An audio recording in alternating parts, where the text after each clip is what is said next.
The Way of the Bodhisattva by Shantideva. Read by Angus Cargill. The Excellence of Bodhicitta. Homage to all Buddhas and Bodhisattvas, to those who go in bliss, the Dharmakaya they possess and all their heirs, to all those worthy of respect, I reverently bow. According to the scriptures, I shall now in brief describe the practice of the Bodhisattva discipline. Here I shall say nothing that has not been said before, and in the art of prosody I have no skill. I therefore have no thought that this might be of benefit to others. I wrote it only to habituate my mind. My faith will thus be strengthened for a little while, that I might grow accustomed to this virtuous way. But others who now chance upon my words may profit also, equal to myself in fortune. So hard to find the ease and wealth whereby the aims of beings may be gained. If now I fail to turn it to my profit, how could such a chance be mine again? Just as on a dark night, black with clouds, the sudden lightning glares and all is clearly shown, likewise rarely through the Buddha's power virtuous thoughts rise, brief and transient, in the world. Virtue thus is weak, and always evil is of great and overwhelming strength. Except for perfect bodhicitta, what other virtue is there that can lay it low? For many eons deeply pondering, the mighty sages saw its benefits, whereby unnumbered multitudes are brought with ease to supreme joy. Those who wish to crush the many sorrows of existence, who wish to quell the pain of living beings, who wish to have experience of a myriad joys, should never turn away from bodhicitta.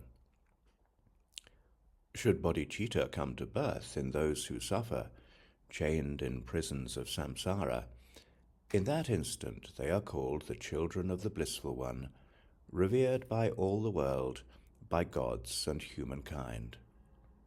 For like the supreme substance of the alchemists, it takes our impure flesh and makes of it the body of a Buddha, jewel beyond all price. Such is bodhicitta. Let us grasp it firmly. Since the boundless wisdom of the only guide of beings perfectly examined and perceived its priceless worth, those who wish to leave this state of wandering should hold well to this precious bodhicitta. All other virtues, like the plantain tree, produce their fruit, but then their force is spent. Alone the marvelous tree of bodhicitta constantly bears fruit and grows unceasingly. As though they pass through perils guarded by a hero, even those weighed down with dreadful wickedness will instantly be freed through having bodhicitta. Why do those who fear their sins not have recourse to it? Just as by the fire that will destroy the world, great sins are surely and at once consumed by it, its benefits are thus unbounded. As the wise and loving Lord explained to Sudana, bodhicitta, the awakened mind, is known in brief to have two aspects. First, aspiring, bodhicitta in intention, then active bodhicitta, practical engagement. As corresponding to the wish to go and then to setting out, the wise should understand respectively the difference that divides these two. From bodhicitta in intention, great results arise for those still turning in the wheel of life. Yet merit does not rise from it in ceaseless streams, as is the case with active bodhicitta. For when, with irreversible intent, the mind embraces bodhicitta, willing to set free the endless multitudes of beings, in that instant, from that moment on, a great and unremitting stream, a strength of wholesome merit, even during sleep and inattention, rises equal to the vastness of the sky. This the Tathagata, in the Sutra Subahu requested, said with reasoned argument for those inclined to lesser paths. If with kindly generosity one merely has the wish to soothe the aching heads of other beings, such merit knows no bounds. No need to speak, then, of the wish to drive away the endless pain of each and every living being, bringing them unbounded excellence. Could our father or our mother ever have so generous a wish? Do the very gods, the rishis, even Brahma, harbour such benevolence as this? For in the past they never, even in their dreams, wished something like this even for themselves. How could they do so for another's sake? This aim to bring the benefit of beings, a benefit that others wish not even for themselves, this noble, jewel-like state of mind arises truly wondrous, never seen before. This pain-dispelling draught, this cause of joy for those who wander through the world, this precious attitude, this jewel of mind, how shall we calculate its merit? If the simple thought to be of help to others exceeds in worth the worship of the Buddhas, what need is there to speak of actual deeds that bring about the weal and benefit of beings? For beings long to free themselves from misery, but misery itself they follow and pursue. They long for joy, but in their ignorance destroy it, as they would their foe. But those who fill with bliss all beings destitute of joy, who cut all pain and suffering away from those weighed down with misery, who drive away the darkness of their ignorance, what virtue could be matched with theirs? What friend could be compared to them? What merit is there similar to this? If someone who returns a favor is deserving of some praise, why need we speak of bodhisattvas, those who do good even unsolicited? People praise as virtuous donors those who with contempt support a few with plain and ordinary food, a moment's gift that feeds for only half a day. What need is there to speak of those who long bestow on countless multitudes the peerless joy of blissful Buddhahood, the ultimate fulfillment of their hopes? All those who harbour evil in their minds against such lords of generosity, the Buddha's heirs, will stay in hell, the mighty sage has said, for ages equal to the moments of their malice. But joyous and devoted thoughts will yield abundant fruits in greater strength. Even in great trouble, bodhisattvas never bring forth wrong. Their virtues naturally increase. To them in whom this precious jewel of mind is born, to them I bow. I go for refuge to those springs of happiness who bring their very enemies to perfect bliss. Chapter 2. Confession. To the Buddhas, those thus gone, and to the sacred Dharma, spotless and supremely rare, and to the Buddha's offspring, oceans of good qualities, that I might gain this precious attitude, I make a perfect offering. I offer every fruit and flower, every kind of healing draught, and all the precious gems the world contains, with all pure waters of refreshment. Every mountain, wrought of precious jewels, all sweet and lonely forest groves, the trees of paradise adorned with blossom, trees with branches bowed with perfect fruit, the perfumed fragrance of divine and other realms, all incense, wishing trees and trees of gems, all crops that grow without the tiller's care, and every sumptuous object worthy to be offered, lakes and meres adorned with lotuses, delightful with the sweet-voiced cries of water birds, and everything unclaimed and free, extending to the margins of the boundless sky. I hold them all before my mind, and to the mighty sage, the greatest of our kind, and to his heirs, I make a perfect offering. Sublime recipients, compassionate lords, O think of me with love, accept these gifts of mine, for, destitute of merit, I am very poor. I have no other wealth, and so, protectors, you whose wise intentions are for others' good, in your great power, receive them for my sake. Enlightened ones and all your Bodhisattva heirs, I offer you my body throughout all my lives. Supreme courageous ones, accept me totally, for with devotion I will be your slave. For if you will accept me, I will be undaunted by samsara and will act for being's sake. I'll leave behind the evils of my past, and ever after turn my face from them. A bathing chamber, excellently fragrant, with even floors of crystal, radiant and clear, and graceful pillars shimmering with gems, all hung about with gleaming canopies of pearls. There, the blissful Buddhas and their heirs, I'll bathe with many a precious vase, abrim with water fragrant and delightful, all to frequent strains of melody and song. With cloths of unexampled quality, with spotless perfumed towels I will dry them, and offer splendid scented clothes, well dyed, and of surpassing excellence.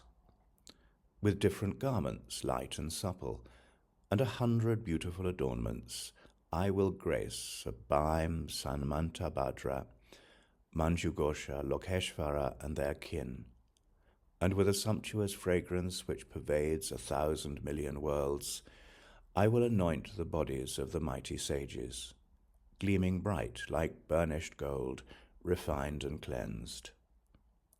I place before the mighty sages, perfect objects of my worship, glorious flowers like lotus and mandarava, the utpala and other fragrant blossoms, worked and twined in lovely scented garlands. I will offer swelling clouds of frankincense, whose ambient perfume ravishes the mind, and various foods and every kind of drink, and delicacies worthy of the gods. I will offer precious lamps arranged in rows on lotuses of gold, a carpet of sweet flowers scattering upon the level, incense-sprinkled ground. To those whose very nature is compassion, I will give vast palaces, resounding with fair praise, all decked with precious pearls and beauteous pendant gems, gleaming jewels that deck the amplitude of space. Fair and precious parasols adorned with golden shafts, all bordered round with hems of precious jewels, upright, well-proportioned, pleasing to the eye. Again, all this I give to all the Buddhas. May a host of other offerings and clouds of ravishing sweet melody that solaces the pain of living beings arise and constantly abide. May rains of flowers and every precious gem fall down in an unceasing stream upon the jewels of sacred Dharma. Images and all supports for offering. Just as Manjughosha and the like made offering to all the conquerors, I do likewise to all the Buddhas, our protectors, and to all their Bodhisattva children. To these vast oceans of good qualities I offer praise, a sea of airs and harmonies. May clouds of tuneful eulogy ascend unceasingly before them. To Buddhas of the past, the present, and all future time, and to the Dharma and sublime assembly with bodies many as the grains of dust upon the earth, I will prostrate and bow. To shrines and all supports of bodhicitta I bow down. To abbots who transmit the vows, to every learned master, and to all sublime practitioners of Dharma, Until the essence of enlightenment is reached, I go for refuge to the Buddhas. Also, I take refuge in the Dharma and in all the host of Bodhisattvas. To perfect Buddhas and to Bodhisattvas in all directions where they may reside, to them who are the sovereigns of great mercy, I press my palms together, praying thus. In this and all my other lives, while turning in the round without beginning, blindly I have brought forth evil and incited others to commit the same. Deceived and overmastered by my ignorance, I have taken pleasure in such sin, and seeing now the blame of it, O great protectors, I confess it earnestly. Whatever I have done against the Triple Gem, against my parents, teachers, and the rest, through force of my defilements in my body, speech, and mind, all the evil I, a sinner, have committed, all the wicked deeds that cling to me, the frightful things that I contrived, I openly declare to you, the teachers of the world. It may be that my death will come to me before my evil has been cleansed. How then can I be freed from it? I pray you, quickly grant me your protection. We cannot trust the wanton Lord of Death. The task complete or still to do, he will not wait. In health or sickness, therefore, none of us can trust our fleeting, momentary lives. And we must pass away, forsaking all. But I, devoid of understanding, have, for sake of friend and foe alike, provoked and brought about so many wrongs. But all my foes will cease to be, and all my friends will cease to be, and I will also cease to be, and likewise everything will cease to be. All that I possess and use is like the fleeting vision of a dream. It fades into the realms of memory, and fading, will be seen no more. And even in the brief course of this present life, so many friends and foes have passed away, because of whom the evils I have done still lie unbearable before me. The thought came never to my mind that I too am a brief and passing thing, and so through hatred, lust, and ignorance, I have committed many sins. Never halting night or day, my life drains constantly away, and from no other source does increase come. How can there not be death for such as me? There I'll be, prostrate upon my bed, and all around my family and friends, but I alone shall be the one to feel the cutting of the thread of life. And when the heralds of the deadly king have gripped me, what help to me will be my friends and kin? For then life's virtue is my one defense, and this, alas, is what I shrugged away.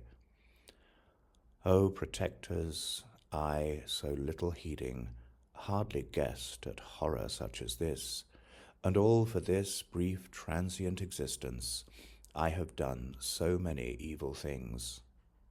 The day they take him to the scaffold where they will tear off his limbs, a man is changed, transfigured by his fear.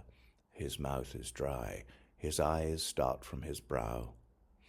No need to say how stricken I shall be, when overcome and sick with dreadful fear, I'm seized by forms so horrible to see, the frightful servants of the Lord of Death. Who can give me safe protection from this horror, from this frightful dread? And then I'll search the four directions, seeking help, with panic-stricken eyes. But in those four directions no protection shall I find, and I shall sink into despairing woe. No refuge will there be for me at such a time. What shall I do? Thus, from this day forward, I take refuge in the Buddhas, guardians of beings who labor to protect all wanderers, those mighty ones who scatter every fear. And in the Dharma they have realized in their hearts, which drives away the terrors of samsara, and in all the host of bodhisattvas, likewise I will perfectly take refuge. Gripped by dread, beside myself with anguish, to Samantabhadra I will give myself. My body I myself will give to Manjughosha, gentle and melodious, to him whose deeds of mercy never fail. My Lord, Avalokita, I cry out from depths of misery, protect me now, an evildoer. Now to the noble one, Akashagarbha, and to Kshitigarbha, from my heart I call, to all protectors great, compassionate, I cry to them in search of refuge. To Vajrapani I shall fly, for at the sight of him all vengeful things like Yama's host escape in terror to the four directions. Formerly your words I have transgressed, but having seen these terrors all around, I come to you for refuge, praying, swiftly drive away my fear. For if, alarmed by common ailments, I must implement the doctor's words, what need to speak of when I am constantly brought low by ills like lust and faults 100-fold, and if by one of these alone the dwellers in the world are all thrown down, and if no other remedy exists, no other healing elsewhere to be found, than words of the all-knowing doctor, which uproot our every ill, the thought to turn on him deaf ears is abject and contemptible stupidity. Along a small and ordinary cliff, if I must pick my way with special care, what need to speak of that long-lasting chasm, plunging to the depths 1,000 leagues? Today, at least, I shall not die. So rash to lull myself with words like these, my dissolution and my hour of death will come to me. Of this there is no doubt. Who can give me fearlessness? What sure escape is there from this? It's certain that I'm going to die. So how can I relax my mind at ease? Of life's experience, all seasons past, what's left to me, what now remains, by clinging to what now is here no more? My teacher's precepts I have disobeyed. And when this life is left behind, and with it all my kith and kin, I must set out on strange paths all alone. Why make so much of all my friends and foes? How instead can I make sure to rid myself of evil, only cause of sorrow?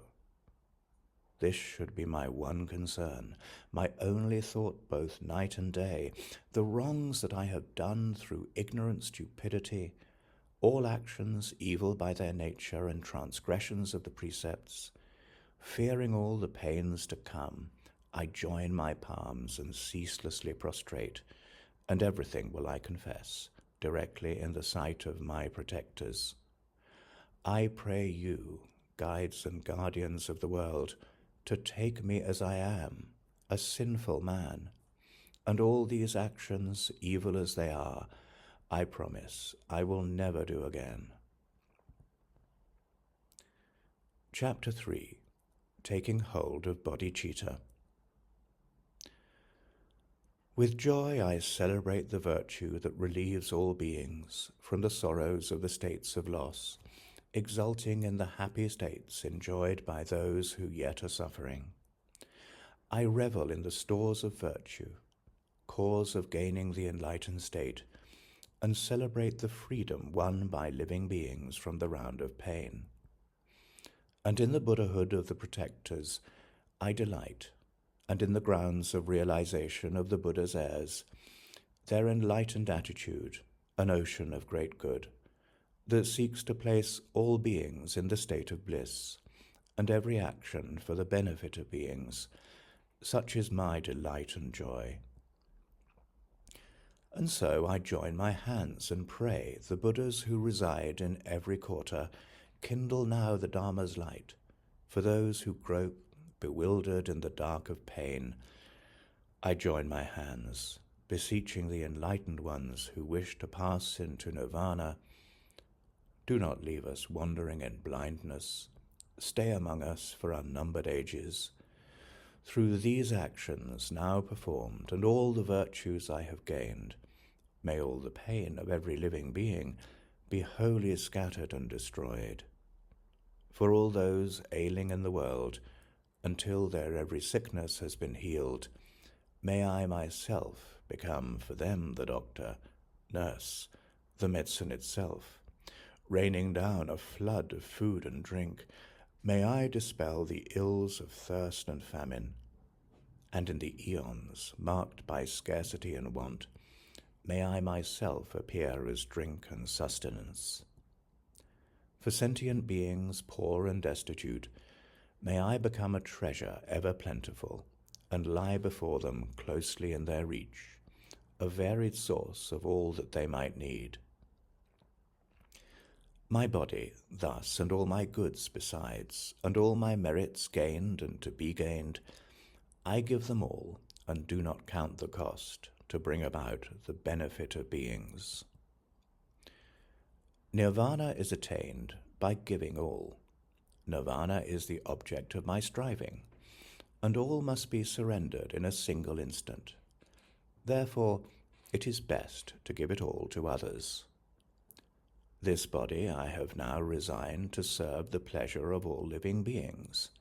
Let them ever kill, despise, and beat it, using it according to their wish, and though they treat it like a toy, or make of it the butt of every mockery, my body has been given up to them. Why should I make so much of it? And so let beings do to me whatever does not bring them injury. Whenever they may think of me, let this not fail to bring them benefit. And if in my regard they have a thought of anger or respect, may these states always be the cause whereby their good and wishes are fulfilled. All those who slight me to my face, or do me some other evil, even if they blame or slander me, may they attain the fortune of enlightenment.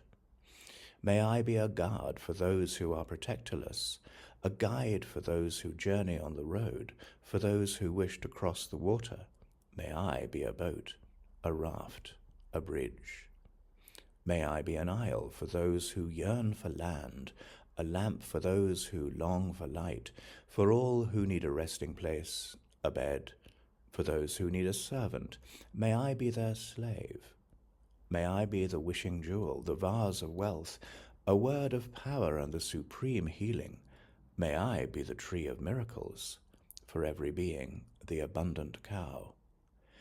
Just like the earth and space itself and all the other mighty elements, for boundless multitudes of beings, may I always be the ground of life, the source of varied sustenance. Thus, for everything that lives, as far as are the limits of the sky, may I be constantly their source of livelihood, until they pass beyond all sorrow. Just as all the Buddhas of the past have brought forth the awakened mind, and in the precepts of the Bodhisattvas step by step abode and trained, likewise for the benefit of beings I will bring to birth the awakened mind, and in those precepts step by step I will abide and train myself. Those who thus, with clear intelligence, take hold of the awakened mind with bright and lucid joy, that they may now increase what they have gained, should lift their hearts with praises such as these. Today my life has given fruit. This human state has now been well assumed. Today I take my birth in Buddha's line, and have become the Buddha's child and heir. In every way, then, I will undertake activities befitting such a rank, and I will do no act to mar or compromise this high and faultless lineage, for I am like a blind man who has found a precious gem inside a heap of dust. For so it is, by some strange chance, that Bodhicitta has been born in me. This is the supreme draught of immortality, that slays the Lord of Death, the slaughterer of beings, the rich unfailing treasure mine to heal the poverty of wanderers. It is the sovereign remedy that perfectly allays all maladies. It is the tree that gives relief to those who wander wearily in the pathways of existence. It is the universal bridge that saves all wandering beings from the states of loss, the rising moon of the enlightened mind that soothes the sorrows born of the afflictions. It is the mighty sun that utterly dispels the misty ignorance of wandering beings, the creamy butter, rich and full, that's churned from milk of holy teaching. Living beings, wayfarers upon life's paths, who wish to taste the riches of contentment, here before you is the supreme bliss. Here, O ceaseless travellers, is your fulfillment. And so today, within the sight of all protectors, I summon beings, calling them to Buddhahood. Until that state is reached, to every earthly joy, may gods and demigods and all the rest rejoice. Chapter 4. Carefulness. The children of the conqueror who thus have firmly grasped this bodhicitta should never turn aside from it, strive never to transgress its disciplines. Whatever was begun without due heed, and all that was not properly conceived, although a promise and a pledge were given, it is right to reconsider. Shall I act or not? Yet what the Buddhas and their heirs have scrutinized in their great wisdom, I myself have probed and scrutinized. Why should I now procrastinate? For if I bind myself with promises but fail to carry out my words in deed, then every being will have been betrayed. What destiny must lie in store for me? If in the teachings it is said that those who in their thoughts intend to give a small and paltry thing, but then draw back, will take rebirth as hungry spirits, how can I expect a happy destiny if from my heart I summon wandering beings to the highest bliss, but then deceive and fail them? As for those who, losing bodhicitta, lead others nonetheless to liberation, karmic law is inconceivable and only understood by the omniscient.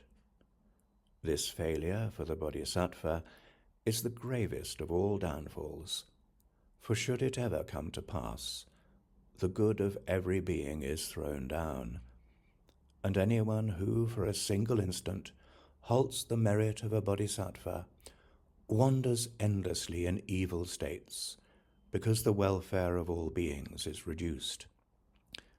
Destroy a single being's joy, and you will work the ruin of yourself.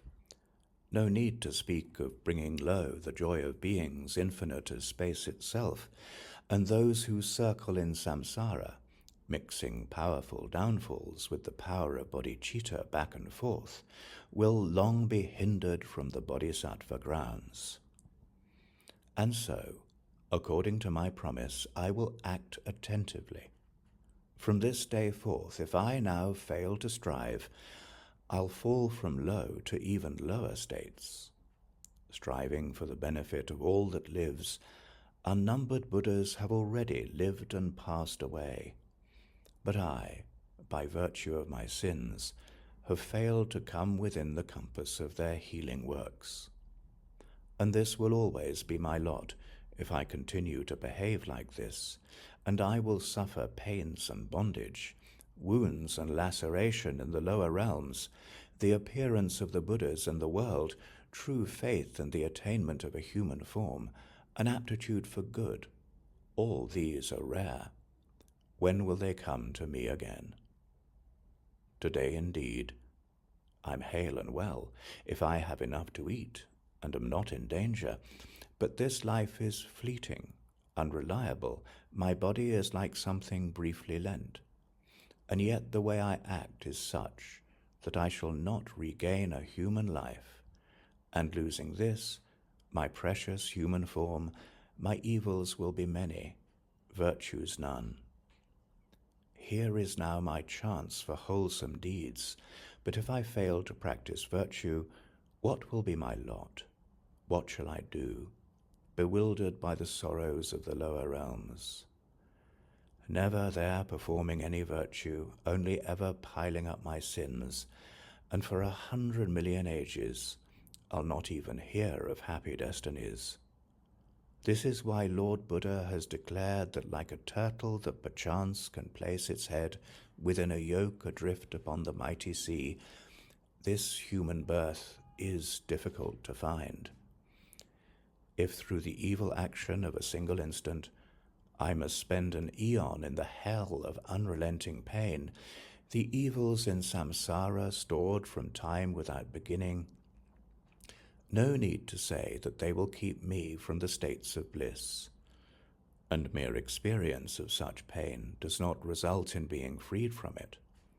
For in the very suffering of such states, more evil will occur, and then in great abundance. Thus, having found this moment of reprieve, if I now fail to train myself in virtue, what greater folly could there ever be? How more could I betray myself?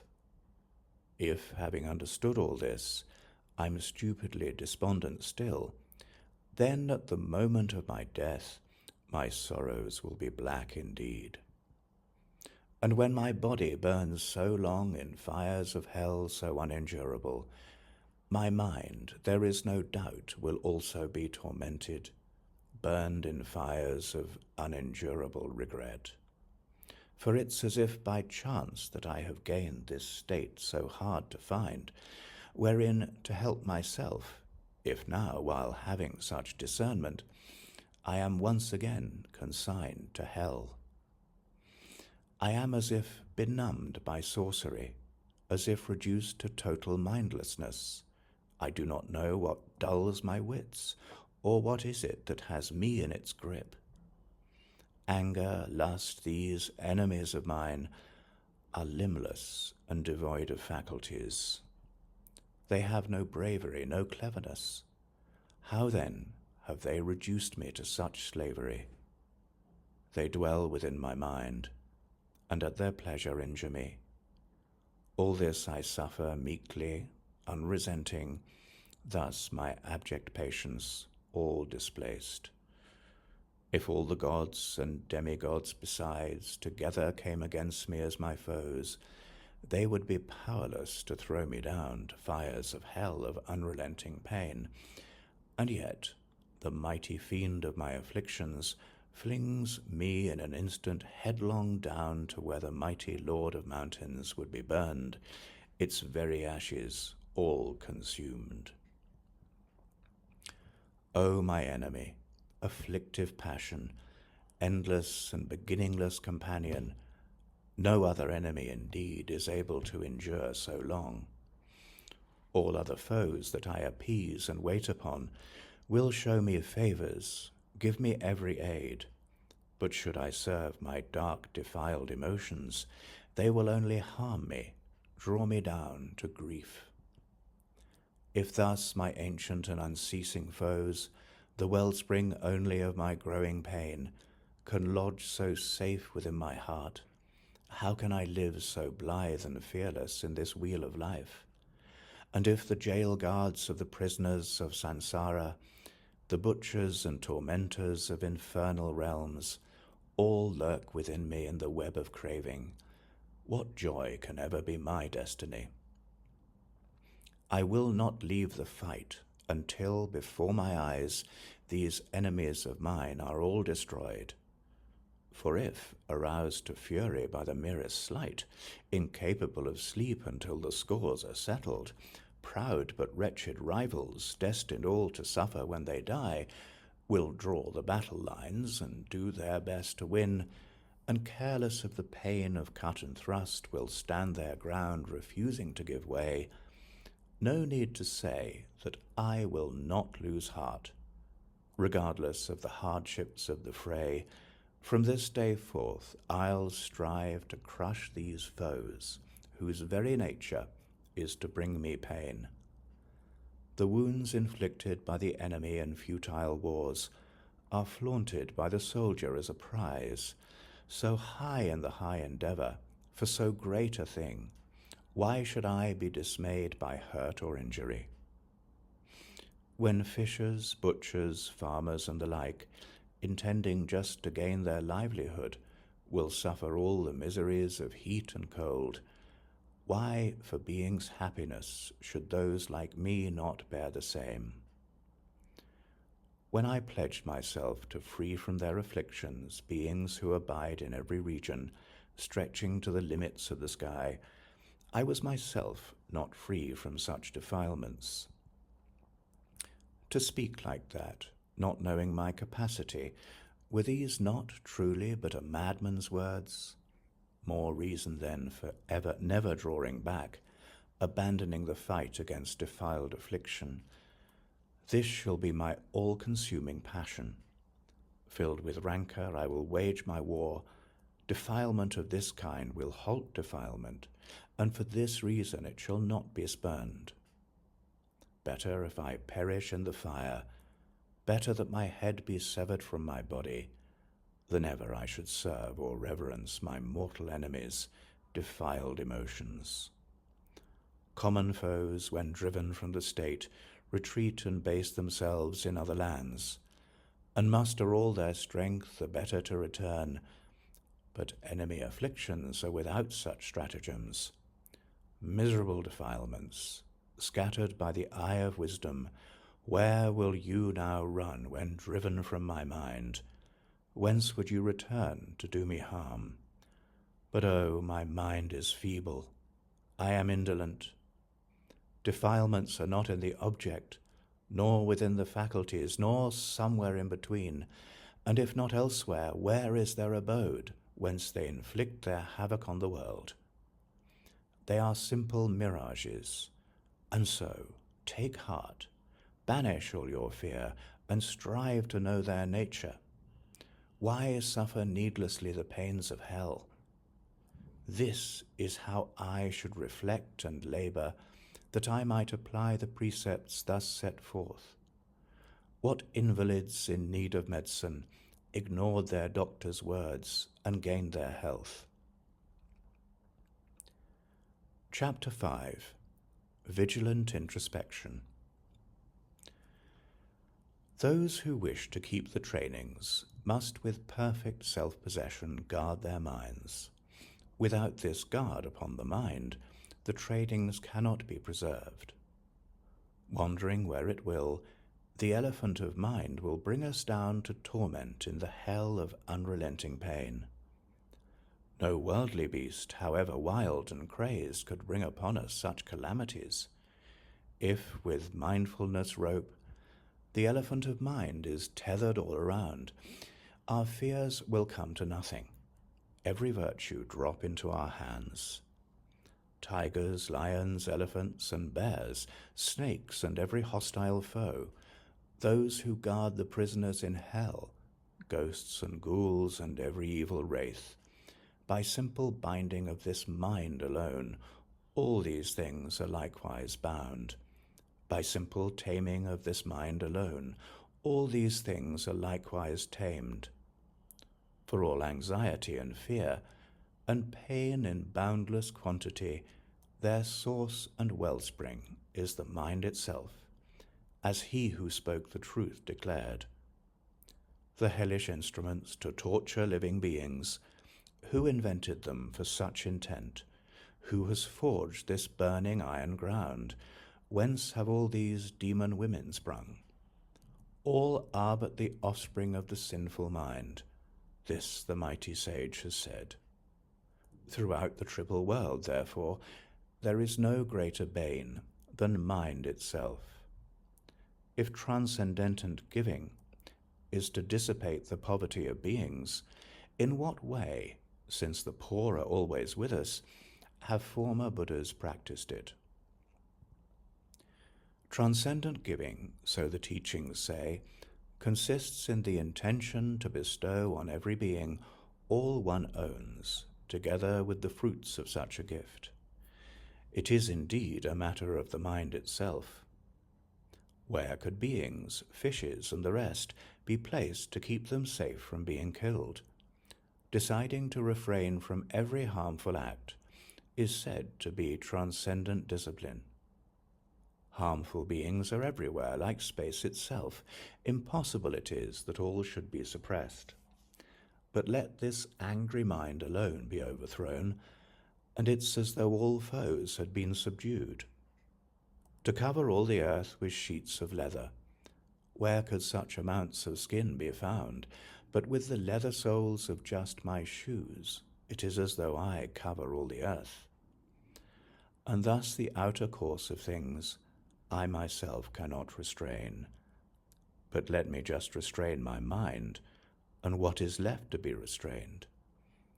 A clear intent can fructify and bring us birth in such as Brahma's realm. The acts of body and of speech are less. They do not generate a like result. Recitations and austerities, long though they may prove to be, if practiced with distracted mind, are futile. So the knower of reality has said.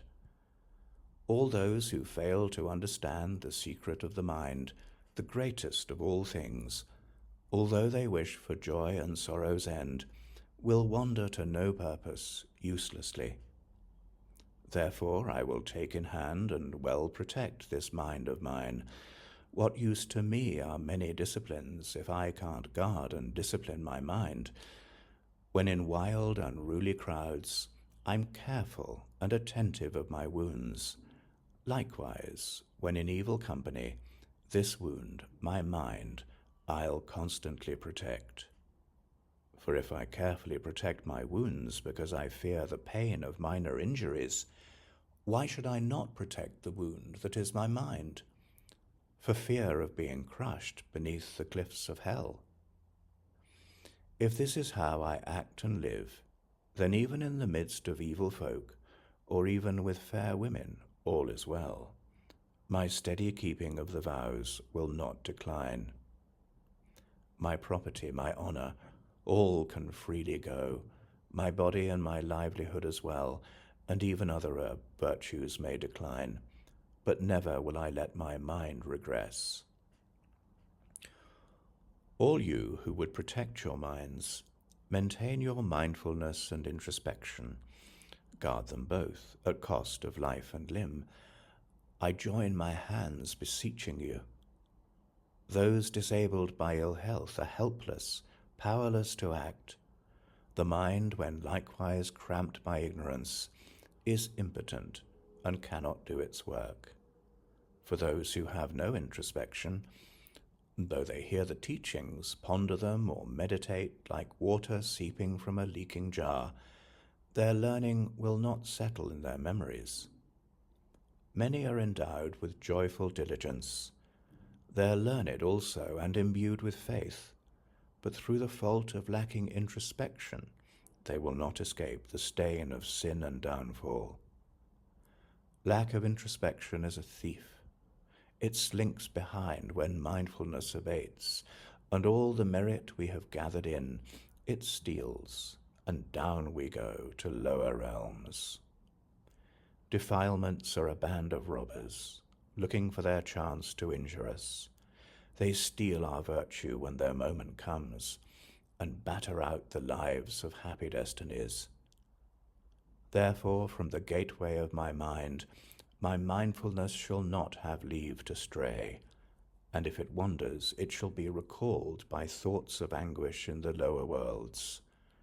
Through fear, and by the counsels of their abbots, and staying ever in their teachers' company, in those endowed with fortune and devotion, mindfulness is cultivated easily. The Buddhas and the Bodhisattvas both possess unclouded vision, seeing everything. All lies open to their gaze, and likewise I am always in their presence. One who has such thoughts as these will gain devotion and a sense of fear and shame. For such a one, the memory of Buddha rises frequently before the mind.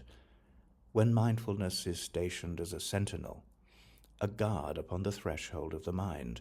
Introspection will be likewise there, returning when forgotten or dispersed. If at the outset, when I check my mind, I find that it is tainted with some fault, I shall be still and self-possessed, unmoving like a piece of wood. I shall never vacantly allow my gaze to wander all around, but rather with a focused mind will always go with eyes cast down. But that I may relax my gaze, I'll sometimes raise my eyes and look around, and if there are some people standing in my sight, I'll look at them and greet them with a friendly word. And yet, to spy the dangers on the road, I'll scrutinize the four directions one by one.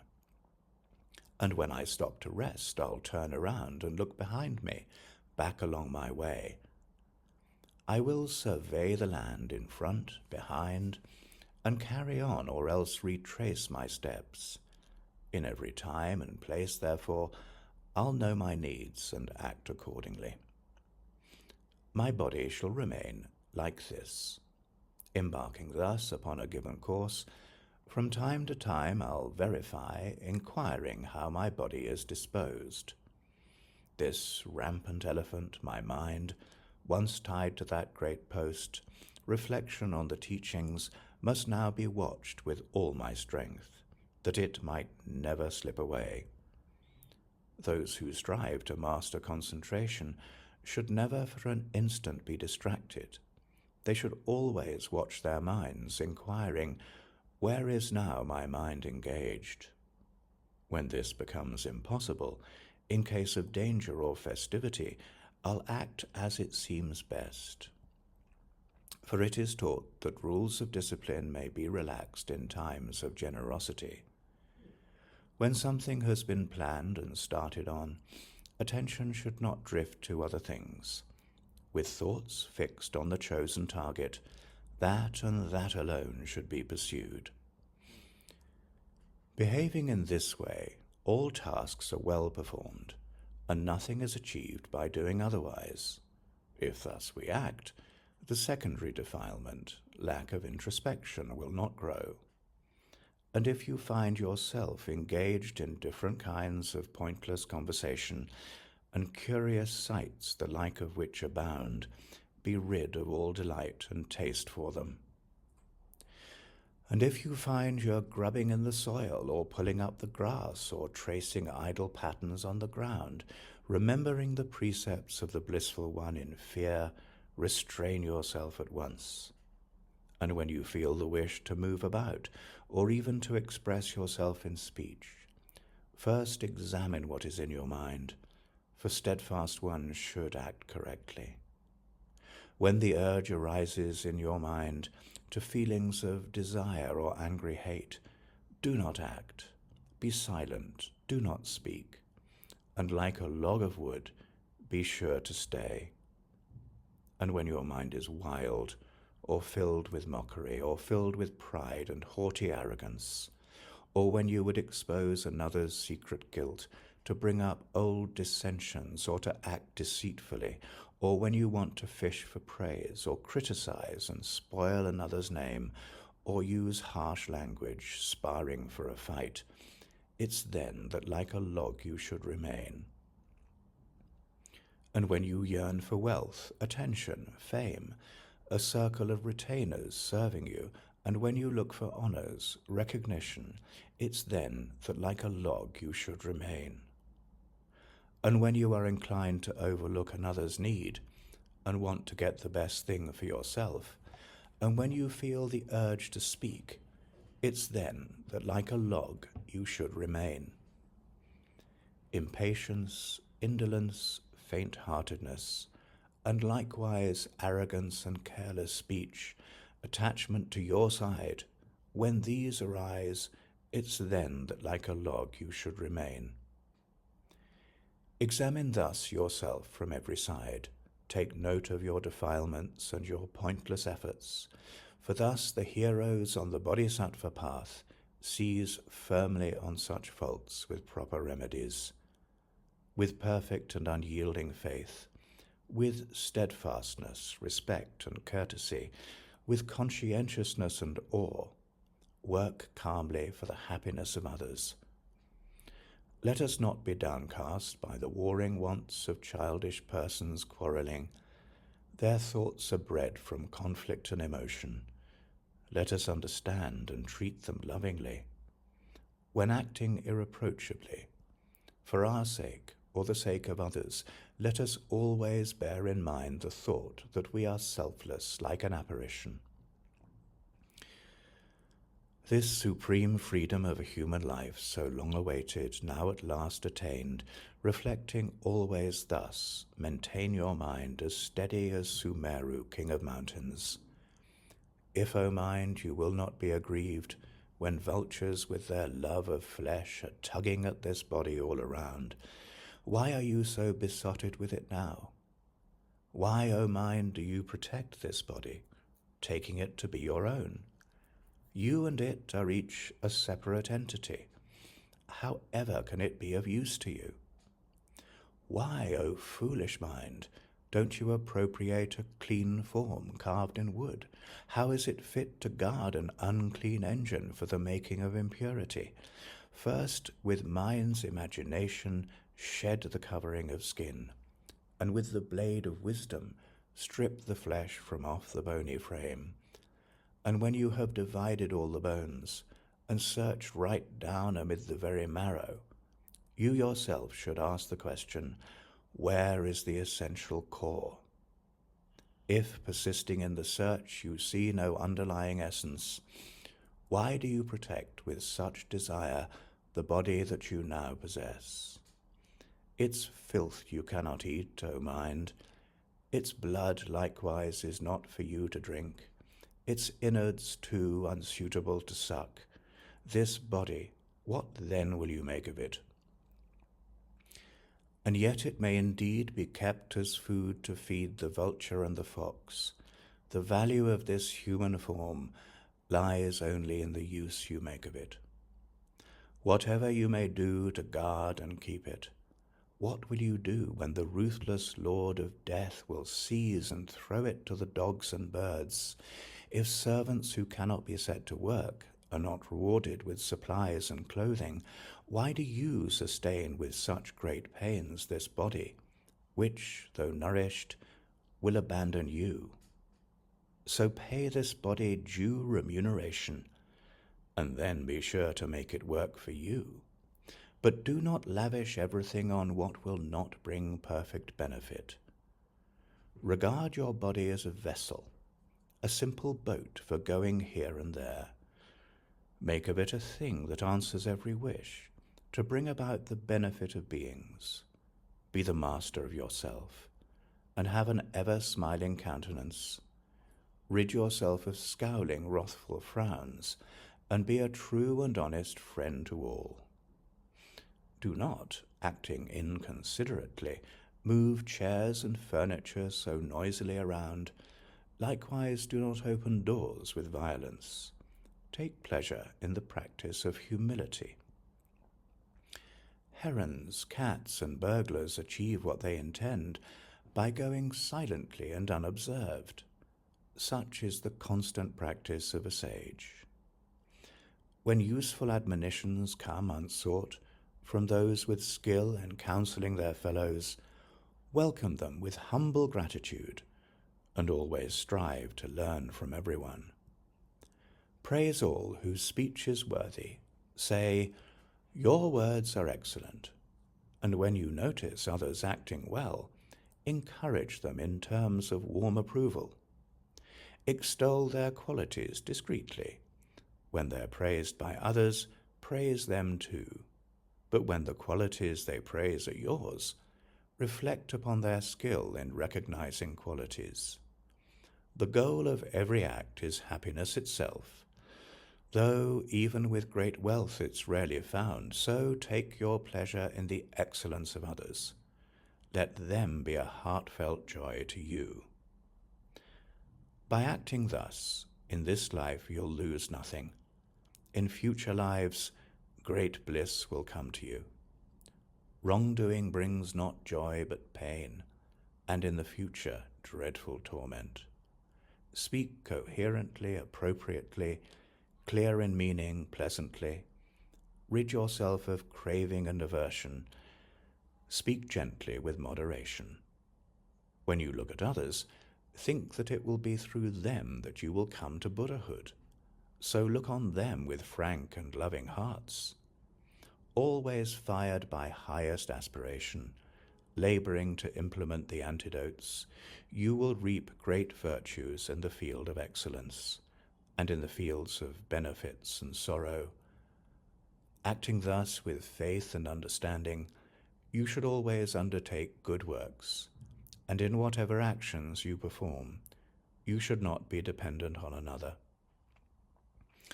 The perfections, giving and the rest, progress in sequence, growing in importance.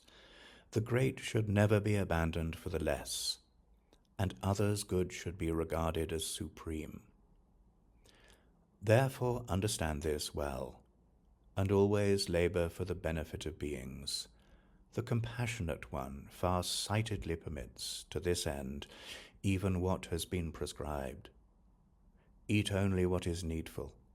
Share with those who have embraced the discipline, with those who are defenseless or have fallen into evil states. Give everything, except the 3 robes of religion. The body used to practice sacred teaching should not be harmed in meaningless pursuits. By acting thus, the wishes of all beings will swiftly and completely be attained. They should not give up their bodies whose compassionate thoughts are not yet pure, but let them be surrendered when, both now and in their future lives, great benefit is thereby gained. Do not teach the Dharma to the disrespectful, to those who, though not sick, wrap cloths around their heads, to those who carry weapons, staffs, or parasols, to those who are with covered heads. To those upon the lower paths do not explain the vast and deep, nor tutor women unaccompanied by men, and every Dharma, high or low, expound with equal reverence. Those suited to the teachings of great scope should not be introduced to lesser paths. The rules of conduct you should not neglect, nor lead astray with talk of sutras and mantras. When you spit and throw away your toothsticks, you should cover them, and it is wrong to foul with urine and with other filth the fields and water fit for public use. When eating, do not gobble noisily, nor stuff and cram your gaping mouth, and do not sit with legs outstretched, nor coarsely rub your hands together. Do not travel, sit, or stay alone with women of another house. And all that you have seen or have been told to be a cause of scandal, that you should avoid. Not rudely pointing with your finger, but rather with a reverent gesture, showing with the whole right hand outstretched, this is how to indicate the road. Do not wave your arms with uncouth gestures. Express yourself instead with unobtrusive signs, with gentle sounds and finger snaps, for acting otherwise is impolite excess. Lie down to sleep in the preferred direction, in the posture of the Buddha when he passed into nirvana, and first with vigilance decide that you'll be quick to rise again. The actions of the Bodhisattva are unbounded, so the teachings say. Of these, until the goal is won, embrace the practices that purify your mind. Reciting thrice by day and thrice by night the sutra in 3 sections, relying on the Buddhas and the Bodhisattvas, purify the rest of your transgressions. Wherever and whatever you are doing, for your sake or the sake of others, implement with diligence the teachings given for that situation. There is indeed no field of knowledge that the Buddha's offspring should not learn. For those who are well versed in all these ways, there is no action destitute of merit. Directly then, or indirectly, do nothing that is not for others' sake, and solely for their welfare dedicate your every action to the gaining of enlightenment. Never at the cost of life or limb forsake your virtuous friend, your teacher, learned in the doctrine of the Mahayana, supreme in Bodhisattva discipline. Learn how to attend upon your Guru, as described in Sri Sambhava's life. This and other teachings of the Buddha you should understand by reading in the sutras. Indeed, within these sutras all the practices are found. Therefore read and study them. The Sutra of the Essence of the Sky is the text that should be studied first. All that must be practiced constantly is clearly and extensively explained within the digest of all disciplines. So this is something you should read repeatedly. From time to time, for sake of brevity, consult the digest of the sutras, and those two works peruse with diligence that noble Nagarjuna has composed. Whatever in these works is not prescribed, be sure to undertake and implement. What you find enjoined there, perfectly fulfill, and so protect the minds of worldly beings. Examining again and yet again the state and actions of your body and your mind, this alone defines, in brief, the maintenance of watchful introspection. But all this must be acted out in truth, for what is to be gained by mouthing syllables? What invalid was ever helped by merely reading in the doctor's treatises? Chapter 6. Patience. All the good works gathered in 1,000 ages, such as deeds of generosity and offerings to the blissful ones, a single flash of anger shatters them. No evil is there similar to anger, no austerity to be compared with patience. Steep yourself therefore in patience, in various ways, insistently. Those tormented by the pain of anger never know the tranquility of mind. Strangers they will be to every pleasure. They will neither sleep nor feel secure. Even those dependent on their Lord for gracious gifts of honours and of wealth will rise against and slay a master who is filled with wrath and hate. His family and friends he grieves, and is not served by those his gifts attract. No one is there, all in all, who, being angry, lives at ease. All these ills are brought about by wrath, our sorrow-bearing enemy. But those who seize and crush their anger down will find their joy in this and future lives. Getting what I do not want, and all that hinders my desire, in discontent my anger finds its fuel. From this it grows and beats me down. Therefore I will utterly destroy the sustenance of this my enemy, my foe who has no other purpose but to hurt and injure me. So come what may, I'll not upset my cheerful happiness of mind. Dejection never brings me what I want. My virtue will be warped and marred by it. If there's a remedy when trouble strikes, what reason is there for dejection? And if there is no help for it, what use is there in being glum? Pain, humiliation, insults, or rebukes, we do not want them either for ourselves or those we love. For those we do not like, it's the reverse. The cause of unhappiness is rare, and many are the seeds of suffering. But if I have no pain, I'll never long for freedom. Therefore, O my mind, be steadfast. The calmer folk and those devoted to the goddess endure the meaningless austerities of being cut and burned. So why am I so timid on the path of freedom? There's nothing that does not grow light through habit and familiarity. Putting up with little cares, I'll train myself to bear with great adversity.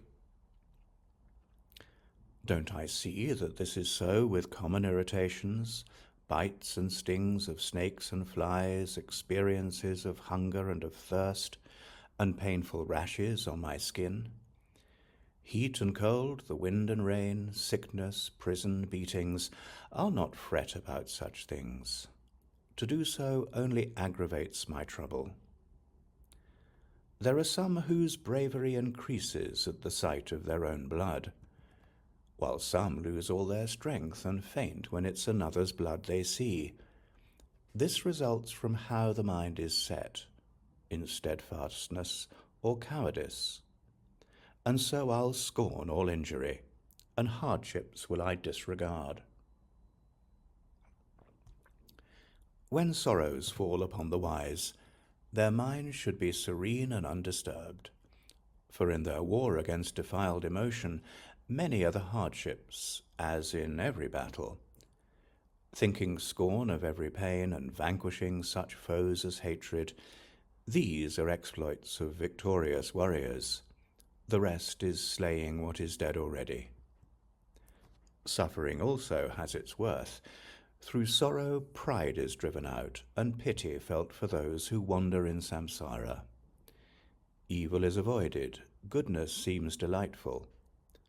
I am not angry with my bile and other humours, fertile source of suffering and pain, so why should living beings give offence? They likewise are impelled by circumstance. Although they are unlooked for, undesired, these ills afflict us all the same, and likewise, though unwanted and unsought, defilements none the less insistently arise. Never thinking, now I will be angry, people are impulsively caught up in anger. Irritation, likewise, comes through never plans to be experienced. All defilements of whatever kind, the whole variety of evil deeds are brought about by circumstances.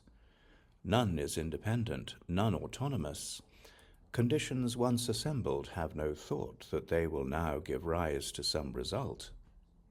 Nor does that which is engendered think that it has been produced. The primal substance, as they say, and that which has been called the self, do not arise designedly. And do not think, I will become. For that which is not born does not exist. So what could want to come to be, and permanently drawn towards its object, it can never cease from being so. Indeed, this self, if permanent, is certainly inert like space itself, and should it meet with other factors, how could they affect it, since it is unchanging? If, when conditions act on it, it stays just as it was before, what influence have these conditions had? They say that these are agents of the self, but what connection could there be between them? All things, then, depend on other things, and these likewise depend. They are not independent. Knowing this, we will not be annoyed at things that are like magical appearances. Resistance, you may say, is out of place, for what will be opposed by whom? The stream of sorrow is cut through by patience. There is nothing out of place in our assertion. Thus, when enemies or friends are seen to act improperly, remain serene and call to mind that everything arises from conditions. If things could be according to their wish, no suffering would ever come to anyone of all embodied beings, for none of them wants pain of any kind. Yet, carelessly, all unaware, they tear themselves on thorns, and ardent in pursuit of wives and goods, they starve themselves of nourishment. Some hang themselves or leap into the void, take poison or consume unhealthy food, or by their evil conduct bring destruction on themselves. For when affliction seizes them, they even slay themselves, the selves they love so much, so how can they not be the cause of others' bodily distress? Although we almost never feel compassion for those who through defilement bring about their own perdition, what purpose does our anger serve? If those who are like wanton children are by nature prone to injure others, There's no reason for our rage. It's like resenting fire for being hot. And if their faults are fleeting and contingent, if living beings are by nature mild, it's likewise senseless to resent them. As well be angry at the sky when it is full of smoke. Although it is their sticks that hurt me, I am angry at the ones who wield them, striking me. But they in turn are driven by their hatred. Therefore, with their hatred, I should take offense. In just the same way in the past, it was I who injured living beings. Therefore it is right that injury should come to me, their tormentor. Their weapons and my body, both are causes of my torment. They their weapons, I my body brandished. Who then is more worthy of my rage? This body, running sore in human form, merely touched, it cannot stand the pain. I am the one who grasped it in my blind attachment. Whom should I resent when pain occurs? We, who are like children, shrink from pain, but love its causes. We hurt ourselves through our misdeeds, so why should others be the object of our rage? And who indeed should I be angry with?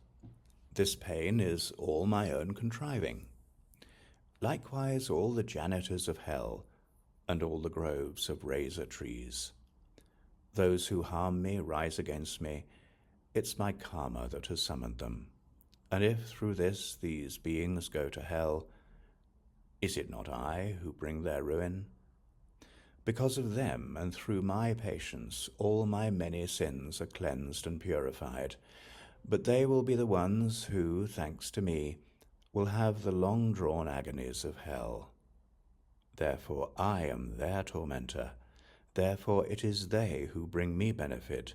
Thus with what perversity, pernicious mind, will you be angry with your enemies? If a patient quality of mind is mine, I shall avoid the pains of hell. But though indeed I save myself, what of my foes? What fate's in store for them? If I repay them harm for harm, indeed they'll not be saved thereby. My conduct will in turn be marred, austerity of patience brought to nothing. Because the mind is bodiless, it cannot be destroyed by anyone. Because of mind's attachment to the body, this body is oppressed by pain. Scorn and hostile words and comments that I do not like to hear, my body is not harmed by them. What reason do you have, O mind, for your resentment? The enmity that others show me, since in this or future lives it cannot actually devour me, why should I be so averse to it? Perhaps I turn from it, because it hinders me from having what I want. But all my property I'll leave behind, while sins will keep me steady company. Better far for me to die today than live a long and evil life. However long the days of those like me, the pain of dying will be all the same. One man dreams he lives 100 years of happiness, but then he wakes. Another dreams an instant's joy, but then he likewise wakes. And when they wake, the happiness of both is finished, never to return. Likewise, when the hour of death comes round, our lives are over, whether brief or long. Though we be rich in worldly goods, delighting in our wealth for many years, despoiled and stripped as though by thieves, we must go naked and with empty hands. Perhaps we'll claim that by our wealth we live, and living gather merit, dissipating evil. But if we are aggressive for the sake of profit, won't our gains be evil, all our merits lost? And if the aim for which we live is thereby wasted and undone, what use is there in living thus, when evil is the only consequence? And if, when people slander us, we claim our anger is because they injure others, how is it we do not resent their slander when it's aimed at someone else? And if we bear this antipathy because it's due to other factors, why are we impatient when they slander us? Defilement, after all, has been the cause of it. Even those who vilify and undermine the sacred doctrine, images and stupas are not improper objects of our anger. Buddhas are themselves untouched thereby. And even if our teachers, relatives and friends are now the object of aggression, all derives from factors, as we have explained. This we should perceive and curb our wrath. Beings suffer injury alike from lifeless things as well as living beings, so why be angry only with the latter? Rather, let us simply bear with harm. Some do evil things because of ignorance. Some respond with anger, being ignorant. Which of them is faultless in such acts? To whom shall error be ascribed? Instead, why did they act in times gone by that they are now so harmed at others' hands? Since everything depends on karma, why should I be angry at such things? This I see, and therefore, come what may, I'll hold fast to the virtuous path, and foster in the hearts of all an attitude of mutual love. Now when a building is ablaze and flames leap out from house to house, the wise course is to take and fling away the straw and anything that spreads the fire, and so, in fear that merit might be all consumed, we should at once cast far away our mind's attachments, tinder for the fiery flames of hate. Is it not a happy chance if, when condemned to death, a man is freed, his hand cut off in ransom for his life?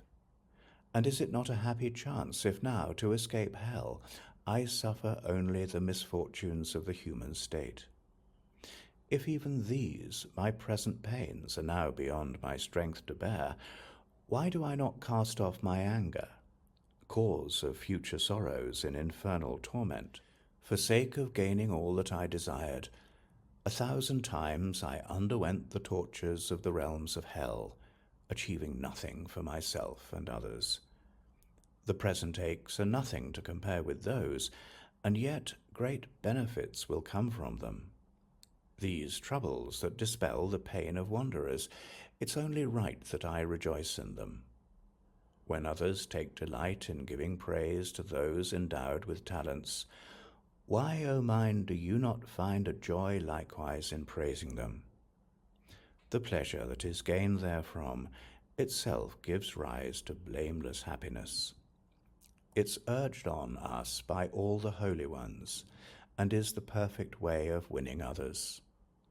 But they're the ones who'll have the happiness, you say. If this then is a joy you would resent, abandon paying wages and returning favors. You will be the loser, both in this life and the next. When praise is heaped upon your qualities, you're keen that others should be pleased thereby. But when the compliment is paid to others, you feel no inclination to rejoice as well. You who want the happiness of beings have wished to be enlightened for their sake. So why should others irk you when they find some pleasure for themselves? And if you claim to wish that beings be enlightened, honored by the triple world, when petty marks of favor come their way, why are you so discomforted? When dependents who rely on you, to whom you are obliged to give support, find for themselves the means of livelihood, will you not be happy? Will you once again be angry? If even this you do not want for beings, how could you want Buddhahood for them? And how can anyone have bodhicitta who is angry when another prospers? If someone else receives a gift, or if that gift stays in the benefactor's house, in neither case will it be yours. So, given or withheld, why is it your concern? all your merit and the faith of others, all your sterling qualities, why throw them all away? Not holding on to what might bring you riches, tell me, why are you not angry at yourself? Not only do you feel no sorrow for the evils you have done, you even wish to match yourself with those whose merit has been earned. If unhappiness befalls your enemies, why should this be cause for your rejoicing? The wishes of your mind alone will not in fact contrive their injury. And if your hostile wishes were to bring them harm, again, what cause of joy is that to you?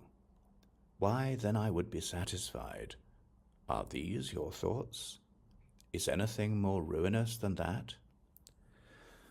Caught upon the hook, unbearable and sharp, cast by the fisherman, my own defilements I'll be flung into the cauldrons of the pit, and surely boiled by all the janitors of hell. Veneration, praise, and fame serve not to increase merit or my span of life, bestowing neither health nor strength, and nothing for the body's ease. If I am wise in what is good for me, I'll ask what benefit these bring, for if it's entertainment I desire, I might as well resort to alcohol and cards. I lose my life, my wealth I squander, all for reputation's sake. What use are words, and whom will they delight when I am dead and in my grave? Children can't help crying when their sandcastles come crumbling down. My mind is so like them when praise and reputation start to fail. Short-lived sound, devoid of intellect, can never in itself intend to praise me. I say that it's the joy that others take in me. It's this that is the cause of my delight. But what is it to me if others take delight in someone else, or even in myself? Their pleasure's theirs, and theirs alone. No part of it is felt by me. If I am happy at the joy of those who take delight, then everyone should be a source of joy to me. When people take delight in others, why am I not happy at their pleasure? The satisfaction that is mine from thinking I am being praised is unacceptable to common sense, and nothing but the antics of a silly child. Praise and compliments distract me, sapping my revulsion with samsara. I start to envy others their good qualities, and thus all excellence is ruined. Those who stay close by me, then, to damage my good name and cut me down to size, are surely there protecting me from falling into realms of grief. For I am one who strives for freedom. I must not be caught by wealth and honors. How could I be angry with the ones who work to free me from my fetters? They, like Buddha's very blessing, bar my way, determined as I am to plunge myself headlong in sorrow. How can I be angry with them? I should not be irritated, saying they are obstacles to my good deeds, for is not patience the supreme austerity, and should I not abide by this? And if I fail to practice patience, hindered by my own shortcomings, I myself create impediments to merit's causes, yet so close at hand. If something does not come to be when something else is absent, and does arise, that factor being present, that factor is indeed its cause. How can it then be said to hinder it? The beggars who arrive at proper times are not an obstacle to generosity. We cannot say that those who give the vows are hindrances to ordination. The beggars in this world are numerous. Assailants are comparatively few, for if I do no harm to others, others do no injury to me. So, like a treasure found at home, that I have gained without fatigue, My enemies are helpers in my Bodhisattva work, and therefore they should be a joy to me. Since I have grown in patience thanks to them its first fruits I should give, for of my patience they have been the cause. And if I say my foes should not be honored, since they did not mean to stimulate my patience, why do I revere the sacred Dharma, cause indeed of my attainment? These enemies conspired to harm me, I protest, and therefore should receive no honors. But had they worked to help me like a doctor, how could I have brought forth patience? Thanks to those whose minds are full of malice, I engender patience in myself. They therefore are the causes of my patience, fit for veneration, like the Dharma. And so the mighty sage has spoken of the field of beings, as well as of the field of conquerors. Many who brought happiness to beings have passed beyond, attaining to perfection. Thus, the state of Buddhahood depends on beings and on Buddhas equally. What kind of practice is it, then, that honors only Buddhas but not beings? Not in the qualities of their minds, but in the fruits they give are they alike. In beings, too, such excellence resides, and therefore beings and Buddhas are the same. Offerings made to those with loving minds reveal the eminence of living beings. Merit that accrues from faith in Buddha shows in turn the Buddha's eminence. Although not one of them is equal to the Buddhas, who are oceans of perfection, because they have a share in bringing forth enlightenment, Buddhas may be likened to the Buddhas. If of such gathering of supreme excellence a tiny part appeared in certain beings, the three worlds made in offering to them would be a very little thing. Since there lies in beings a share in bringing forth the supreme and enlightened state, by virtue of this parity alone, it's right that I should reverence them. The Buddhas are my true, unfailing friends. Boundless are the benefits they bring to me. How else may I repay their goodness but by making living beings happy? By helping beings, we repay the ones who sacrifice their lives for us and plunge into the hell of unrelenting pain. Should beings therefore do great harm to me, I'll strive to bring them only benefit. For those who have become my lords at times took care not even of their bodies. Why should I, a fool, behave with such conceit? Why should I not become the slave of others? Buddhas are made happy by the joy of beings. They sorrow, they lament when beings suffer. By bringing joy to beings, then I please the Buddhas also. By wounding them, I wound the Buddhas too. Just as there's no sensual delight to please the mind of one whose body burns in fire, there is no way to please the great compassionate ones, while we ourselves are causes of another's pain.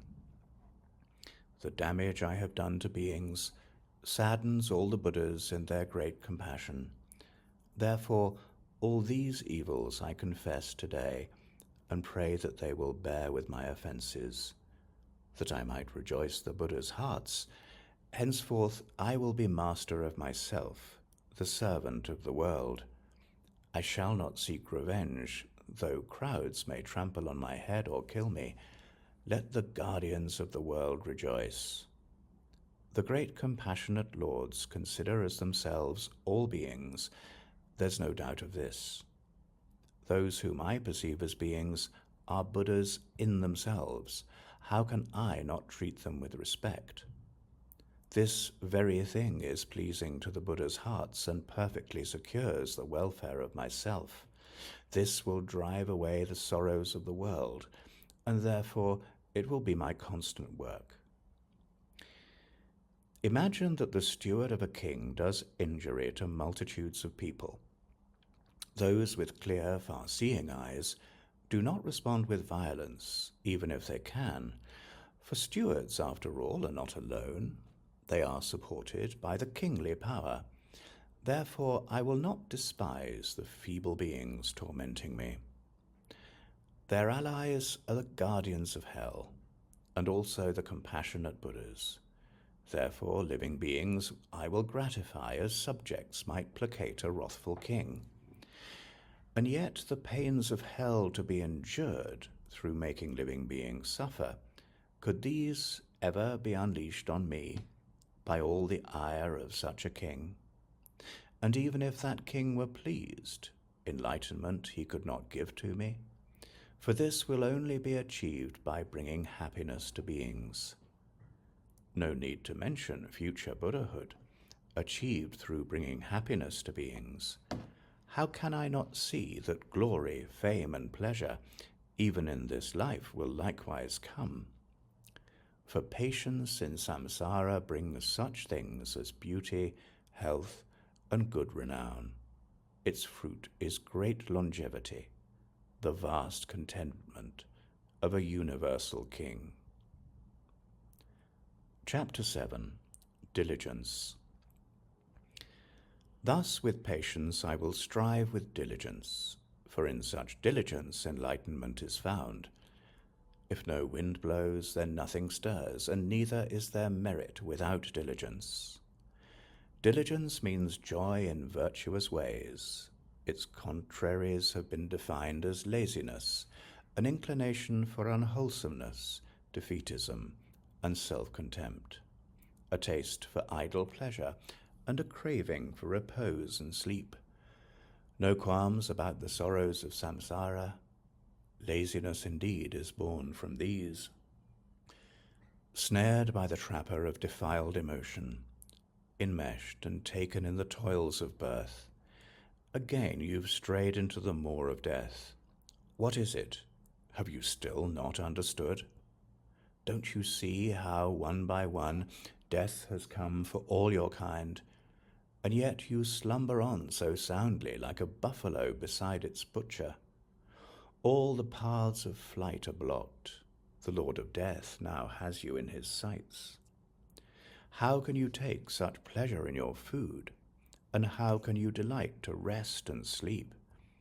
Death will swoop on you so swiftly. Gather merit till that moment comes, for even if you then throw off your indolence, what will you do when there is no more time? This I have not done, and this I'm only starting, and this I'm only halfway through.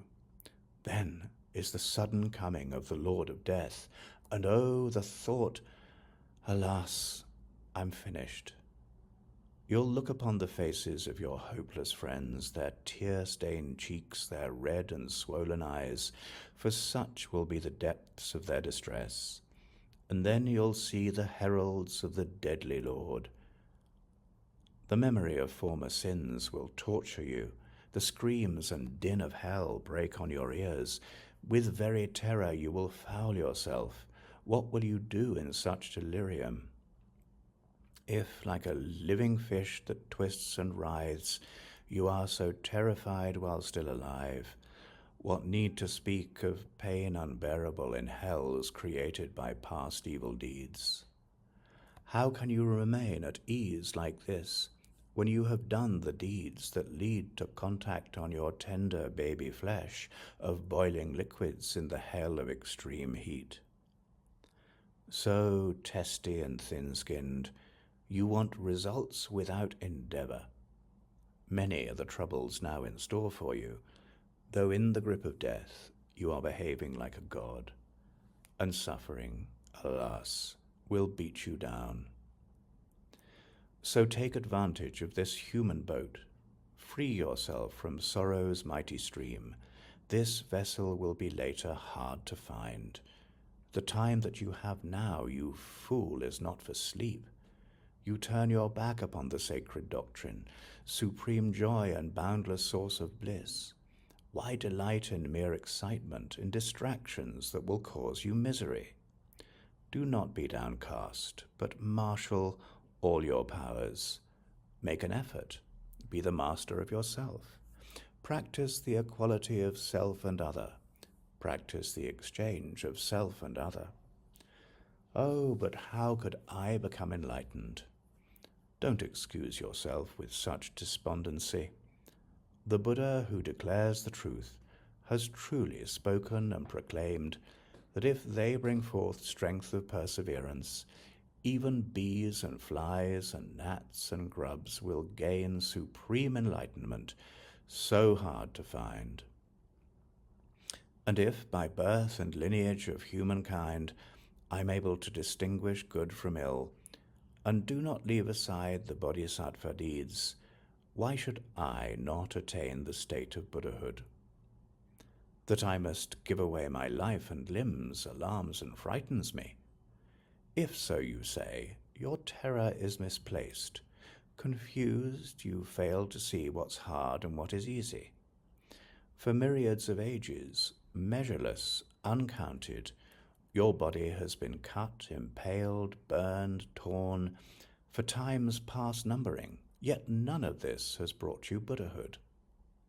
The hardships suffered on the path to Buddhahood are limited in their extent, and likened to the pain of an incision made to cure the harms of inward ills.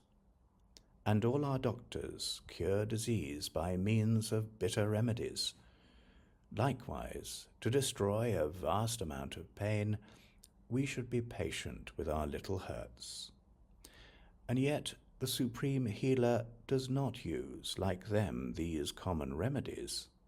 With ways of extreme tenderness he soothes away intense and boundless suffering. Our guide instructs us to begin by giving vegetable greens or other little things, that later, step by step, the habit once acquired, we may be able to donate our very flesh. For when we truly feel our bodies are no different from the given herbs, what hardship can there be in giving up, relinquishing our very flesh? Sin has been abandoned, thus there is no pain. Through having wisdom there is no more sorrow. For so it is that mind and body both are injured by false views and sinfulness. Merit is the true cause of the body's ease, while happiness of mind is had through understanding. What can sadden those who have compassion, who remain within samsara for the sake of beings? For through their power of bodhicitta, former sins are totally consumed, and merit, ocean vast, is gathered in. It's therefore said that they excel the Shravakas. Mounted on the horse of bodhicitta, which puts to flight all mournful weariness, what lucid person could be in despair, proceeding this way from joy to joy? The forces that secure the good of beings are aspiration, steadfastness, relinquishment, and joy. Aspiration grows through fear of suffering and contemplation of the benefits to be obtained. Therefore, leaving everything that is adverse to it, I'll labor to increase my diligence through aspiration and self-confidence, relinquishment and joy, by strength of earnest application and exertion of control.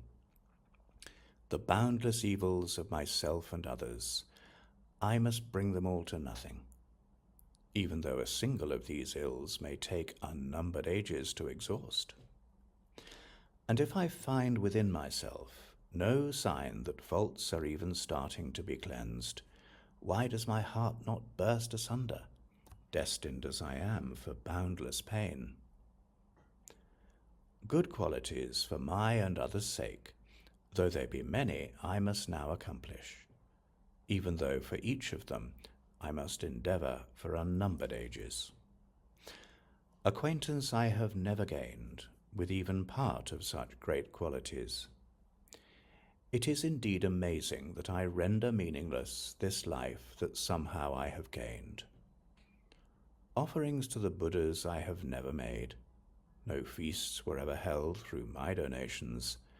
No works have I accomplished for the teachings. The wishes of the poor I left unsatisfied. I have not saved the frightened from their fear, the wretched I have not consoled. My mother's pain, her womb's discomfort, these alone are my accomplishments.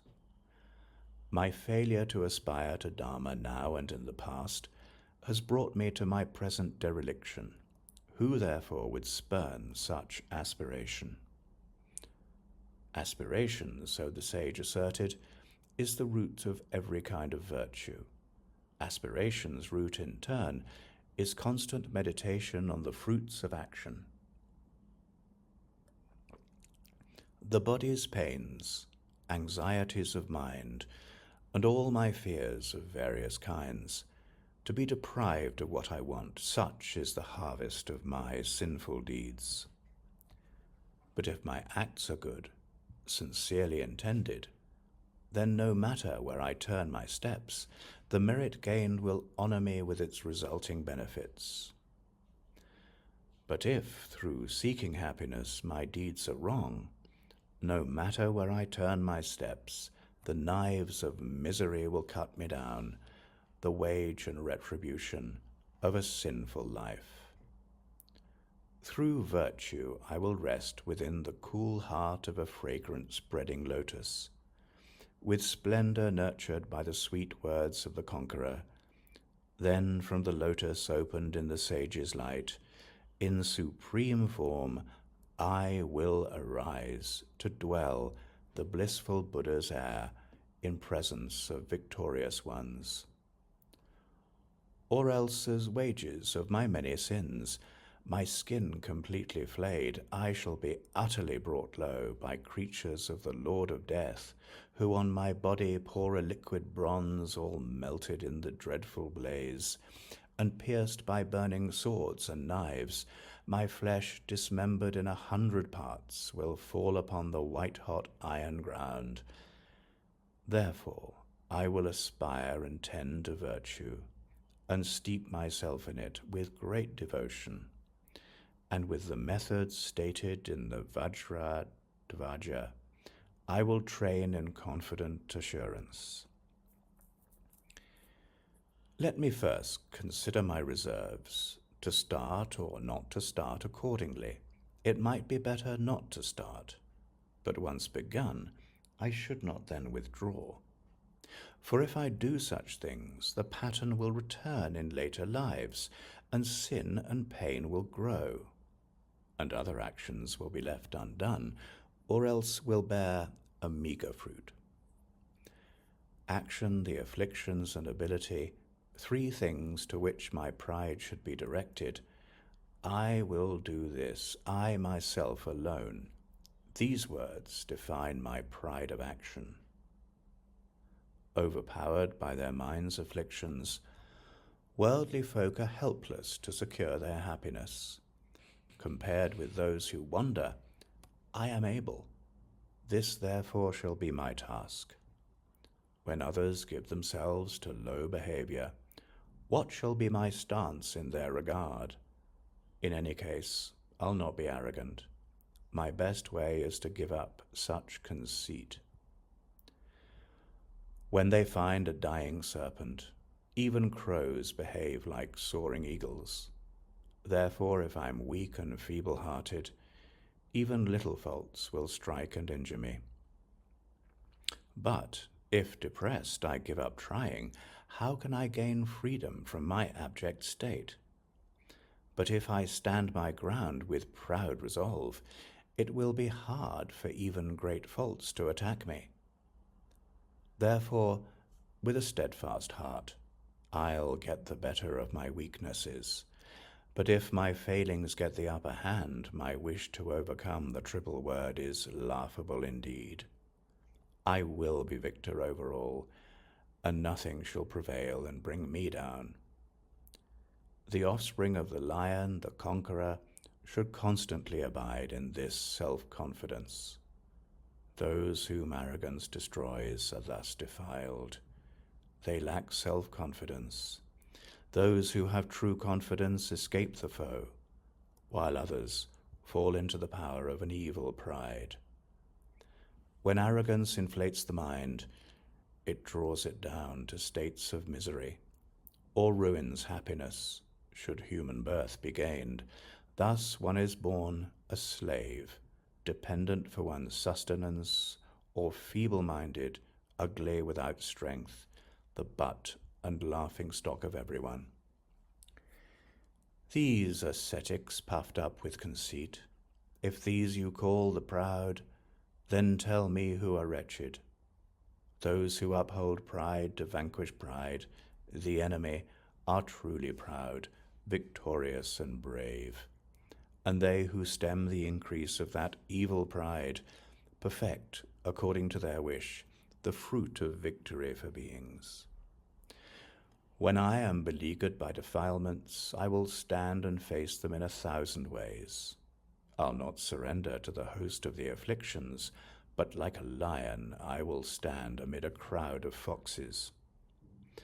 However great may be their peril, people will by reflex guard their eyes, and likewise I, whatever dangers come, must not fall down beneath defilement's power. Better for me to be burned to death, and better to be killed, my head cut off. At no time will I bow and scrape before that foe of mine, defiled emotion. Thus, in every time and place, I will not wander from the wholesome path. Like those who take great pleasure in their games, whatever task the Bodhisattvas do, let them devote themselves without reserve, with joyfulness that never knows satiety. People labor hard to gain contentment, though success is very hard from sure. But how can they be happy if they do not do those deeds that are the source of joy to them? And since they never have enough of pleasure, honey on the razor's edge, how could they have enough of merit, fruits of which are happiness and peace? The elephant, tormented by the noonday sun, will dive into the waters of a lake, and likewise I must plunge into my work, that I might bring it to completion. If impaired by weakness or fatigue, I'll lay the work aside, the better to resume, and I will leave the task when it's complete, all avid for the work that's next to come. As seasoned fighters face the swords of enemies upon the battle line, I'll lightly dodge the weapons of defilement, and strike my enemy upon the quick. If in the fray the soldier drops his sword, in fright, he swiftly takes it up again. So likewise, if the arm of mindfulness is lost in fear of hell, I'll quickly get it back. Just as poison fills the body, borne on the current of the blood, likewise evil, when it finds its chance, will spread and permeate the mind. I will be like a frightened man, a brimming oil jar in his hand, and menaced by a swordsman saying, "Spill one drop and you shall die." This is how practitioners should hold themselves. Just as a man would swiftly stand if in his lap a serpent were to glide, if sleep and lethargy beset me, I will speedily repulse them. Every time then that I fail, I will reprove and chide myself, thinking long that by whatever means, such faults in future shall no more occur. At all times and in any situation, how can I make mindfulness my constant habit? Thinking thus, I will desire to meet with teachers and fulfill the proper tasks. By all means, then, before I start some work, that I might have the strength sufficient to the task, I will recall the teachings upon carefulness, and lightly rise to what is to be done. Just as flaxen threads waft to and fro, impelled by every breath of wind, so all I do will be achieved, controlled by movements of a joyful heart. Chapter 8. Meditative Concentration. Cultivating diligence, as just described, in concentration I will place my mind. for those whose minds are slack and wandering, are caught between the fangs of the afflictions. In solitude, the mind and body are not troubled by distraction. Therefore, leave this worldly life and totally abandon mental wandering. Because of loved ones and desire for gain, we fail to turn away from worldly things. These, then, are the first things to renounce. The prudent should conduct themselves like this. Penetrative insight joined with calm abiding utterly eradicates afflicted states. Knowing this, first search for calm abiding, found by people who are happy to be free from worldly ties. Beings brief, ephemeral, who strongly cling to what is also transient, will catch no glimpse of those they love for many thousands of their future lives. Not seeing them, their minds will have no joy. They therefore will not rest in equanimity. But even if they see them, they are not content, and as before, the pain of longing stays. If I crave for other beings, a veil is cast upon the perfect truth. Wholesome disillusion melts away, and finally there comes the sting of pain. My thoughts are all for them, and thus my life is frittered by. My family and friends all change and pass, for whom the changeless Dharma is cast out. For if I act like childish beings, sure it is that I shall fall to evil destinies. So why do I keep company with infants, who lead me to a state so far from virtue?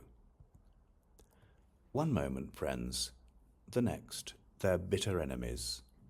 Even pleasant things arouse their discontent. Ordinary people, it's hard to please them. A beneficial word, and they resent it, turning me instead from what is good. And when I close my ears to what they say, their anger makes them fall to lower states. Jealous of superiors, they vie with equals. Proud to those below, they strut when praised. Say something untoward, they seethe with rage. What good was ever had from childish folk? Keep company with them, and what will follow? Self-aggrandizement and scorn for others. Talk about the good things of samsara. Every kind of vice is sure to come. Only ruin can result from such a link between myself and others, for they will bring no benefit to me, and I in turn can do them nothing good. Therefore, flee the company of childish people. Greet them when you meet with smiles that keep on terms of common courtesy without inviting intimate relations. Like bees that get their honey from the flowers, take only what will serve the practice of the Dharma. Treat everyone like new acquaintances and keep yourself from close familiarity. Oh, I am rich and well respected. Lots of people take delight in me. Nourish such complacency, and later, after death, your fears will start.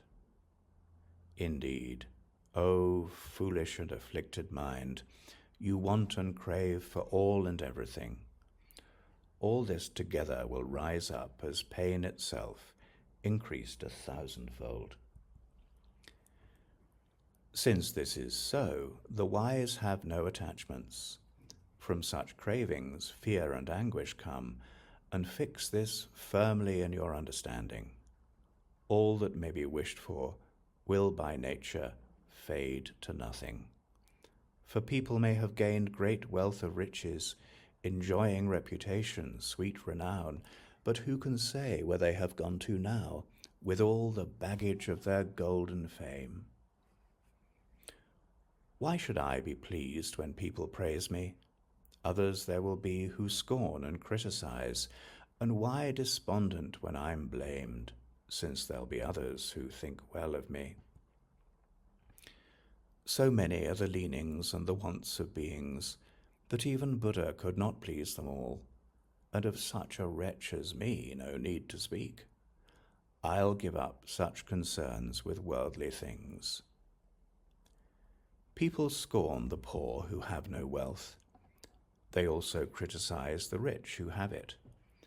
What pleasure can derive from keeping company with people such as these, so difficult to please? In kindness, childish beings take no delight unless their own desires are satisfied. A childish person thus is no true friend. This the Tathagatas have declared. In woodlands, haunt of stag and bird, among the trees where no dissension jars, it's there I would keep pleasant company. When might I be off to make my dwelling there?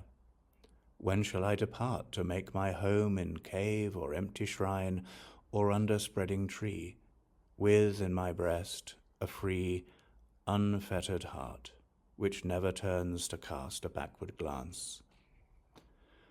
When might I abide in such a place unclaimed and ownerless, that's wide and unconfined, a place where I might stay at liberty without attachment? When might I be free of fear, without the need to hide from anyone, with just a begging bowl and few belongings, dressed in garments coveted by none? And going to the charnel ground, when shall I compare my body with the dry bones there, so soon to fall to nothing, all alike? This form of mine, this very flesh, is soon to give out such a stench that even jackals won't come close, and that indeed is all it will become. This body now so whole and integral, this flesh and bone that life has knit together, will drift apart, disintegrate, and how much more will friend depart from friend? Alone we're born, alone we come into the world, and when we die, alone we pass away.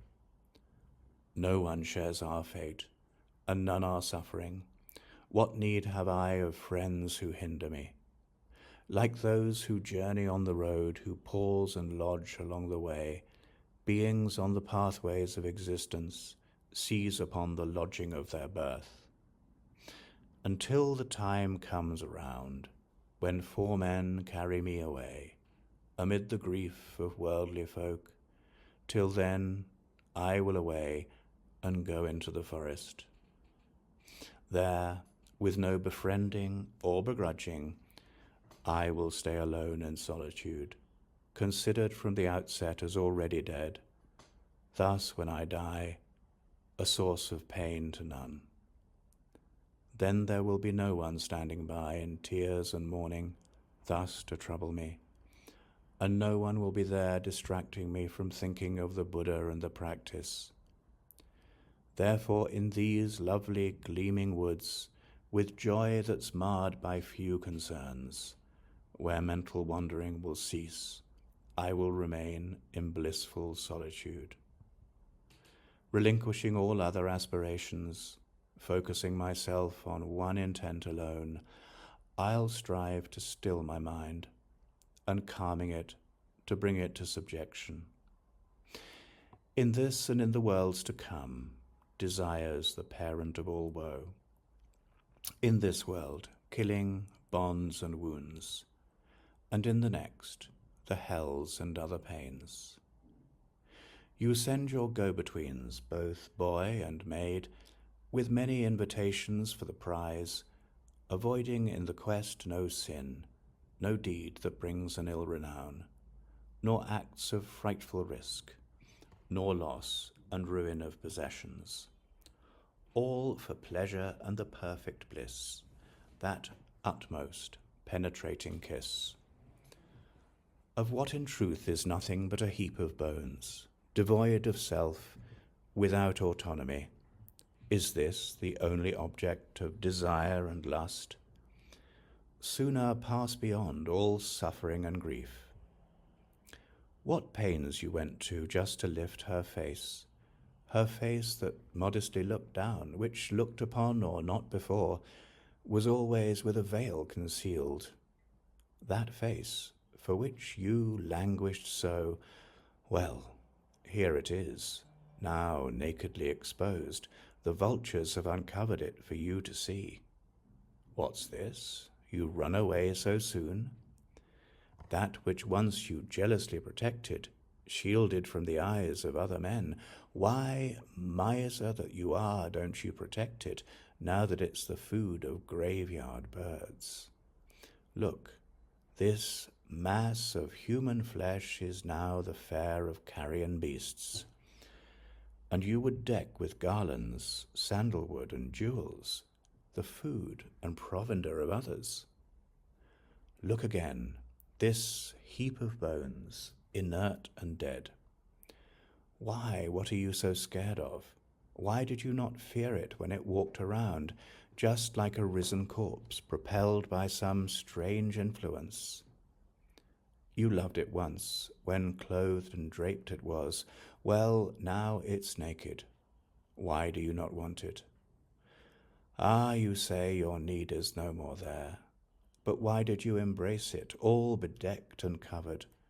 From food, a single source, come equally the body's filth and nectar of the mouth. So why are you delighted by saliva and yet repelled by excrement?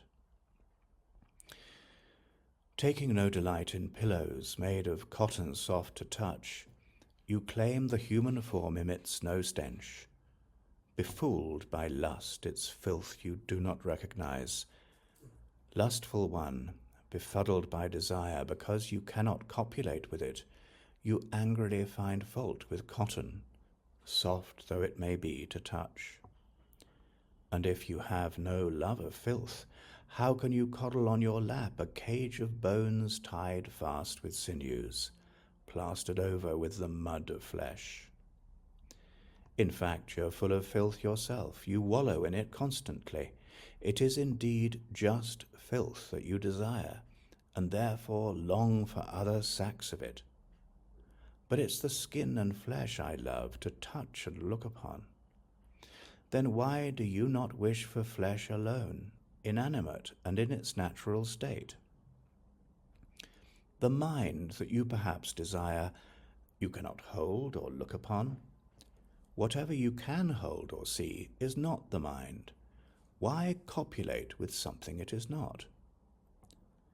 To fail to grasp the unclean nature of another's flesh is not perhaps so strange, but not to see the filthy nature of oneself is very strange indeed.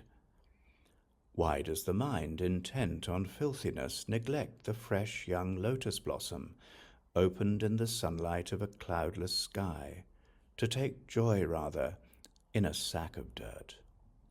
And since you're disinclined to touch a place or object grimed with excrement, why do you wish to touch the body whence such excrement has come? And if you have no craving for impurity, why will you now embrace and kiss what comes from such an unclean place, engendered likewise from an unclean seed? The tiny fetid worms that come from filth, you have no love of them, and yet you're lusting for a human form, from filth arisen and replete with it. Toward your own impurity, disgust you do not feel, and yearning and a thirst for filth, you long for other sacks of it. Pleasant substances like camphor, rice, and fresh green herbs, put them in your mouth, and spit them out. The earth itself is fouled thereby. If still you doubt such filthiness, though it is very plain for all to see, go off into the charnel grounds.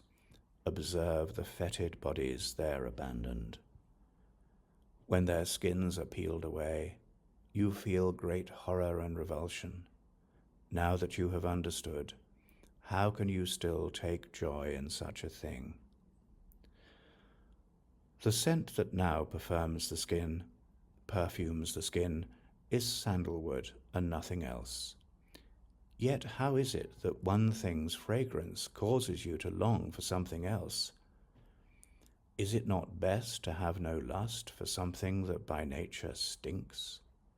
The worldly crave beside their purpose. Why do they anoint their flesh with pleasant scents? For if this scent is sandalwood, how can it be the perfume of the body? How is it that the fragrance of a thing induces you to crave for something else? With lanky hair, with long nails overgrown, with dirty teeth, all reeking with the stink of slime, this body, naked as it is, untended, is indeed a horror to behold. Why go to such excess to clean and polish what is but a weapon that will injure you? The cares that people squander on themselves in ignorance convulse the universe with madness. When you saw the heaps of human bones, you felt revulsion in the charnel ground, and will you take delight in cities of the dead, frequented by such skeletons that live and move? What's more, possession of another's filth is not to be acquired free of charge. All is at a price, exhaustion in this life, and in the next, the suffering of hell. To gather riches, young boys are unable, and what can they enjoy when they're full grown? The whole of life is spent in gaining wealth, but then they're old, too old to satisfy their lust. Some are wretched in their great desire, but worn out by their day-long work. They go home, broken by fatigue, to sleep the slumbers of a corpse. Some, wearied by their travels far from home, must suffer separation from their wives and children whom they love and long to see. They do not meet with them for years on end. Some, ambitious for prosperity, not knowing how to get it, sell themselves. Happiness eludes their grasp, and pointlessly they live and labor for their masters. Some sell themselves, no longer free in bondage, slavery to others, and destitute, their wives give birth with only trees for shelter in the wild. Fools, deceived by craving for a livelihood, decide what they will make their fortune in the wars. Though fearful for their lives, and seeking gain, it's slavery they get. Some, as the result of craving, have their bodies slashed, impaled on pointed stakes. Some are wounded, run through by the lance, while some are put to death by fire. The pain of gaining, keeping, and of losing all. See the endless hardships brought on us by property. For those distracted by their love of wealth, there is no chance for freedom from the sorrows of existence. They indeed, possessed of many wants, will suffer many troubles, all for very little. They're like the ox that pulls the cart and catches bits of grass along the way.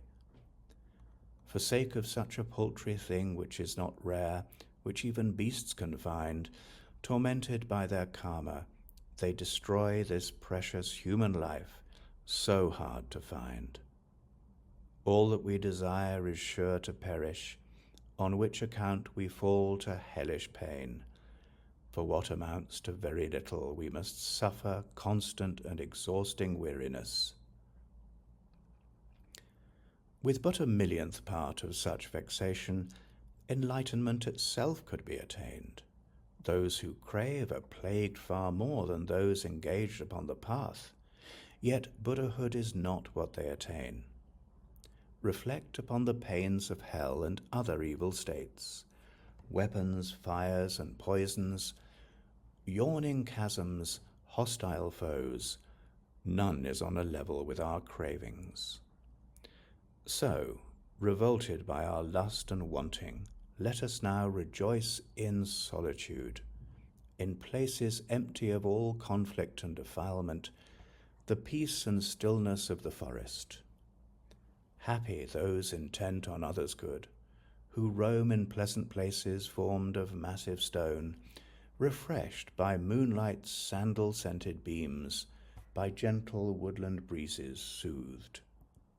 In caves, beneath the trees, in houses left abandoned, may we linger long as we might wish, relinquishing the pain of guarding our possessions.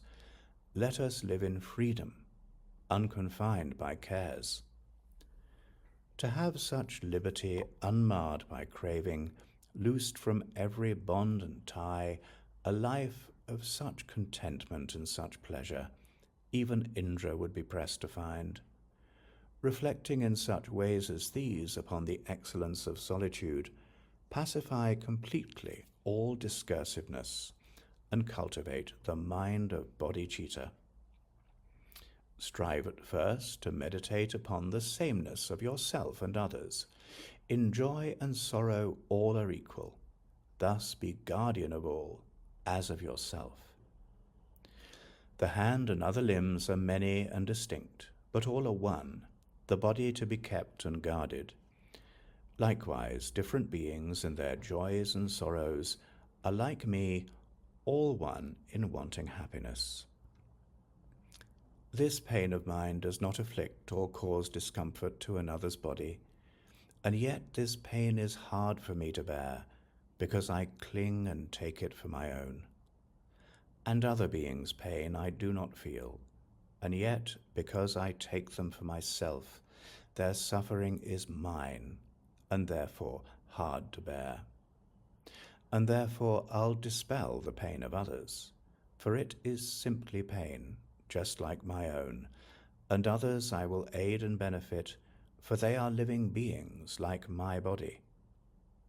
Since I and other beings both in wanting happiness are equal and alike, what difference is there to distinguish us, that I should strive to have my bliss alone? Since I and other beings both in fleeing suffering are equal and alike, what difference is there to distinguish us, that I should save myself and not the others? Since the pain of others does no harm to me, I do not shield myself from it. So why to guard against my future pain, which does no harm to this, my present me? To think that I will have to bear it is in fact a false idea, for that which dies is one thing, what is born is something else. It's for the sufferers themselves, you'll say, to shield themselves from injuries that come. The pain felt in my foot is not my hand's, so why in fact should one protect the other? True, it's inadmissible, you'll say. It happens simply through the force of ego clinging. But what is inadmissible for others and myself should be discarded utterly. Continua and gatherings, so-called, like garlands and like armies, are unreal, so there is no one to experience pain, for who is there to be its owner? Suffering has no possessor, therefore no distinctions can be made in it. Since pain is pain, it is to be dispelled. What use is there in drawing boundaries? But why dispel the pains of all? You cannot argue in this way. If my pain is removed, so too should that of others. If theirs is not, then neither should be mine. Compassion makes us feel such pain, you say, so why should we make efforts to engender it? But thinking of the sufferings of beings, how can you regard as great the smart of your compassion? And if through such a single pain a multitude of sorrows can be cured, such pain as this, all loving people strive to foster in themselves and others.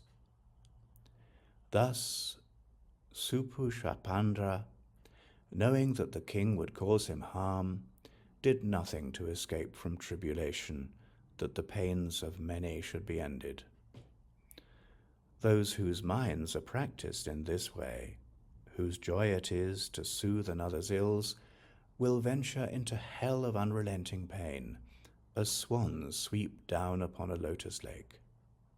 the ocean-like immensity of joy, arising when all beings will be freed, will this not be enough? Will this not satisfy the wish for my own freedom? What is that to me? The work of bringing benefit to beings will not then make me proud and self-admiring. The happiness of others is itself my satisfaction.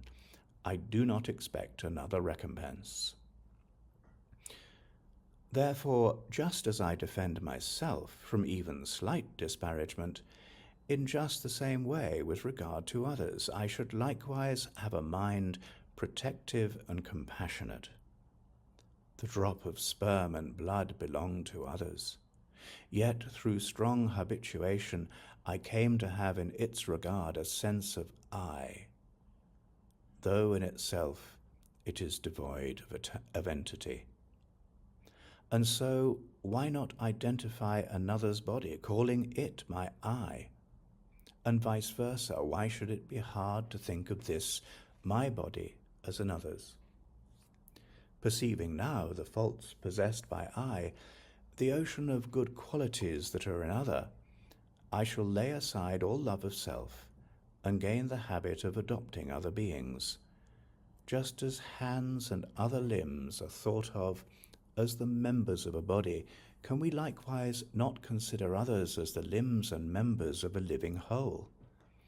Just as in connection with this form, devoid of self, my sense of I arose through strong habituation, why should not the thought of I, through habit, not arise related to another?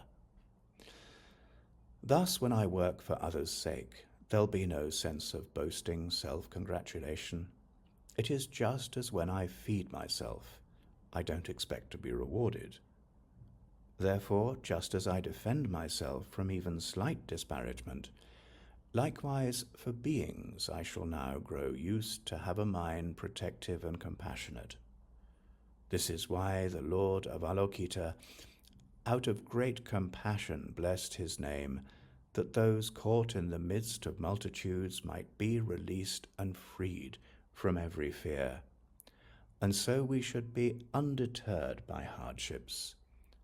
For through the influence of use and habit, people even come to grieve for those whose very name struck terror in their hearts.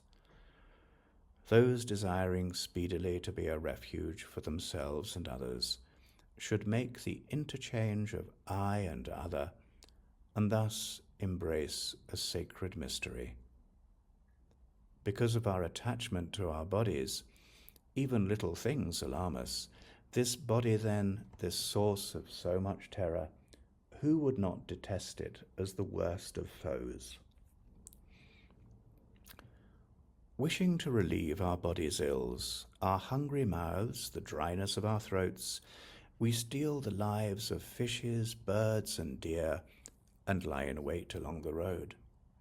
And for the sake of profit and position, some there are who even kill their parents, or steal what has been offered to the triple gem, because of which they'll burn in hell of unrelenting pain. Where are the wise and prudent then, who cherish, guard, and serve the body, who would not perceive it as their foe, and as their foe regard it with contempt? If I give this, what will be left for me? Thinking of oneself, the way of evil ghosts. If I keep this, what will be left to give? Concern for others is the way of heaven. If to serve myself I harm another, I'll suffer later in the realms of hell. But if for others' sake I harm myself, then every excellence will be my heritage. Wanting what is best for me, stupidity, inferiority, and lower realms result. Let this be changed, applied to others. Honors and the realms of bliss will come. Enslaving others, forcing them to serve me, I will come to know the state of servitude. But if I labor for the good of others, mastery and leadership will come to me. All the joy the world contains has come through wishing happiness for others. All the misery the world contains has come through wanting pleasure for oneself. Is there need for lengthy explanation? Childish beings look out for themselves. Buddhas labor for the good of others. See the difference that divides them. If I do not interchange my happiness for others' pain, enlightenment will never be attained, and even in samsara joy will fly from me. Leaving future lives outside the reckoning, even this life's needs are not fulfilled. The servants do not do their work, and masters do not pay the wages earned. Casting far away abundant joys that may be gained in this or future lives because of bringing harm to other beings, I ignorantly bring myself intolerable pain. All the harm with which this world is rife, all fear and suffering that there is, clinging to the I has caused it. What am I to do with this great demon? If this I is not relinquished wholly, sorrow likewise cannot be avoided. If they do not keep away from fire, people can't escape from being burned. To free myself from harm and others from their sufferings, let me give myself to others, loving them as I now love myself. For I am now beneath the rule of others. Of this you must be certain, O my mind, and now no longer shall you have a thought that does not wish the benefit of beings. My sight and other senses, now the property of others, to use them for myself would be improper, and it is likewise disallowed to use my faculties against their owners. Thus, sentient beings will be my chief concern, and everything I see my body has will all be seized and offered for the use and service of all other beings. Take others, lower, higher, equal, as yourself. Identify yourself as other. Then, without another thought, immerse yourself in envy, pride, and rivalry. He's the center of attention. I am nothing.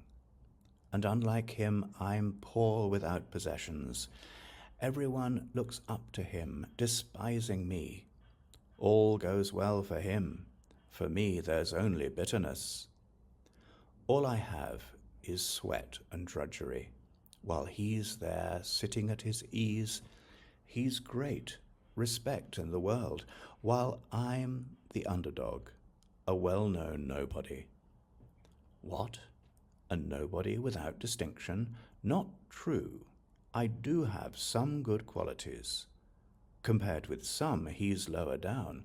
Compared with some, I do excel. My discipline, my understanding have declined, but I am helpless, ruled by my defilements. As much as he is able, he should cure me. I will be submissive, even to his punishments. The fact is, he does nothing of the sort. By what right, then, does he belittle me? What use, then, are his qualities to me, those qualities of which he's so possessed? Indifferent to the plight of living beings who tread the brink of evil destinies, he makes an outward show of virtues and even wants to vie with sages. That I might excel, outstripping him, regarded as my peer and equal, in contests I will certainly secure my fame and fortune, public renown. By every means I'll advertise my gifts to all the world, ensuring that his qualities remain unknown, ignored by everyone. My faults I will conceal, dissimulate, for I, not he, will be the object of devotion. I, not he, will gain possession and renown. I will be the center of attention. I will take such satisfaction in his evil deeds and degradation I will render him despicable, the butt and laughing stock of everyone. People say this pitiful nonentity is trying to compete with me, but how can he be on a par with me in learning, beauty, wealth, or pedigree? Just to hear them talk about my excellence, my reputation on the lips of all, the thrill of it sends shivers down my spine, a pleasure that I bask and revel in. Even if he does have something, I'm the one he's working for. He can keep enough just to survive, but with my strength I'll steal the rest away. I will wear his happiness away. I will always hurt and injure him. He's the one who in samsara did me mischiefs by the 100. Countless ages, O my mind, you spent desiring to attain your aims, and what great weariness it was, while your reward was only misery. And therefore, now most certainly, apply yourself completely to the good of others. The Buddha did not lie in what he said. You'll see the benefits that come from it. If indeed you had in former times embraced this work and undertaken it, you could not still be lacking in the perfect bliss of Buddhahood. Therefore, just as you identify a drop of others' blood and sperm and cling to it as though it were yourself, now take sentient beings, others, as yourself. Now for others you should spy on everything your body seems to have, steal it, take it all away, and use it for the benefit of others.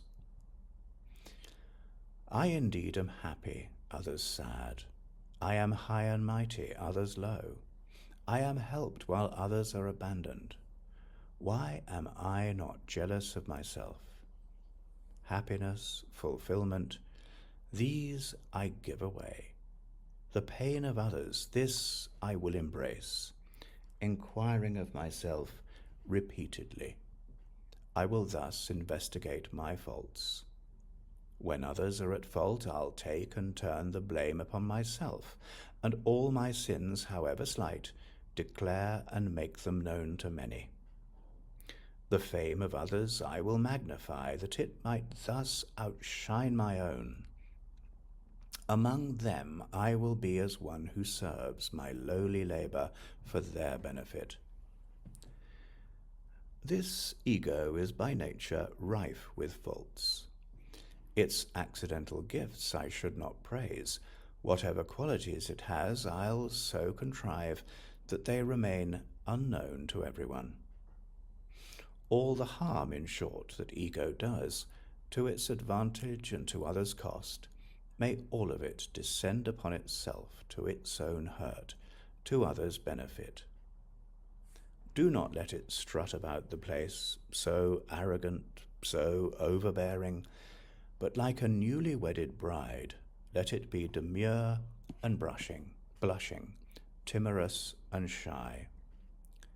Do this, be like that. Such things don't ever do. It's thus that you will bring it forcibly to heel. And if it oversteps the mark, well, then apply the lash. And so, O mind, if still you will refuse, though you have been so lengthily advised, since every evil has its roots in you, you are indeed now ripe for punishment. The time when you could do me harm is in the past, and now is here no more. Now I see you. Where will you escape? I'll bring you down with all your haughty insolence. Let every thought of working for yourself be utterly rejected, cast aside. Now that you've been sold to others, stop your whining, be of service. For if, through being inattentive, I do not deliver you to others, you will hand me over, it is certain, to the guards and janitors of hell. For this is how so many times you have betrayed me, and how long I've suffered. Now my memory is full of rancor. I will crush your selfish schemes. And so it is, that if I want contentment, I should never seek to please myself, and likewise if I wish to guard myself, of others I should always be the guard. To the extent this human form is cosseted and saved from hurt, just so to that degree, it dwindles to a weak and fretful state. For those who sink to such a pass, the earth and all it holds are powerless to satisfy, for who can give them all they crave? Their hopeless craving brings them misery, and evil schemes invade their minds, while those with free, untrammeled hearts will never know an end of excellence. Therefore, for the increase of my body's wants, I'll give no space, no opportunity, and of possessions those things that are the best, that do not captivate by their attractiveness. Dust and ashes are the body's final state. This body which, inert, is moved by other forces, this form so frightening and foul, why do I so regard it as myself? Alive or dead, what difference does it make? What use is this machine to me? What difference will divide it from a clod of earth? Alas, that I don't rid myself of pride. Through lavishing attention on this body, such sorrow have I brought myself so senselessly. What use is all my wanting, all my hating, for what indeed is like a log of wood? Whether I protect and pamper it, or whether it is eaten up by carrion birds, this body feels no pleasure, no aversion. Why then do I cherish it so much? Resentment when it is reviled, or pleasure when it is esteemed, neither of these two my body feels. So why do I exhaust myself? If I say I do it since it's loved by other people, others whom I thus regard as friends, since all appreciate the bodies that they have, why do I not take pleasure in them too? Therefore, free from all attachment, I will give this body for the benefit of beings, and though it is afflicted by so many faults, I shall adopt it as my necessary tool. And so, enough of all my childish ways. I'll follow in the footsteps of the wise, recalling their advice on carefulness. I'll shun all sleep and mental dullness. Like the Buddha's heirs, in their compassion, I will bear with all that should be borne. For if I do not labor night and day, when will my sorrows reach their end?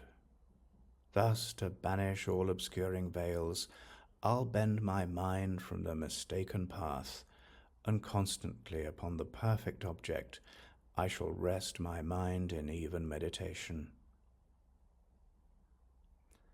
Chapter 9. Wisdom.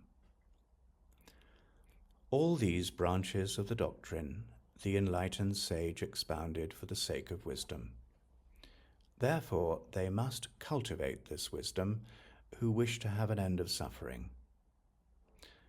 Relative and ultimate, these the two truths are declared to be. The ultimate is not within the reach of intellect, for intellect is said to be the relative. In light of this, within the world, two kinds of people are observed, those with yogic insight and the common run of people.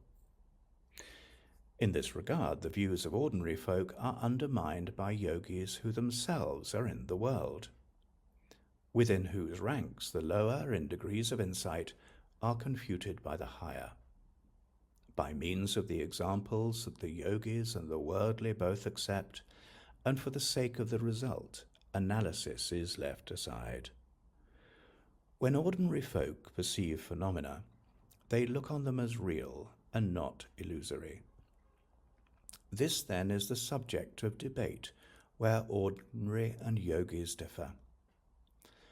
Forms and so forth, which we all perceive, exist by general acclaim but not by valid reasoning. They're false, just like, for instance, unclean things, regarded in the common view as pure. But that he might instruct the worldly, our protector spoke of things, but these in truth lack even momentariness. Now, if you say it's wrong to claim the momentary as relative, there is no fault. For momentariness is relative for yogis, but for worldly beings, ultimate. Were it otherwise, the common view could fault the yogic insight into corporal impurity. Through a Buddha, who is but illusion? How does merit spring?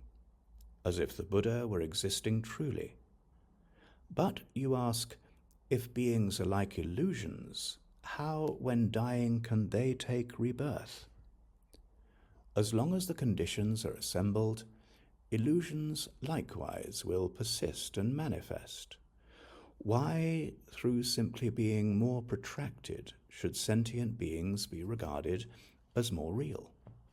If one kills or harms the magical illusion of a man, there is no mind in such a thing, and therefore there's no sin.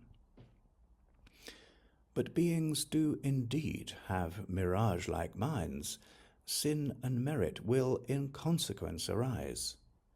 There is no power in things like spells, so mirage-like minds do not occur through them.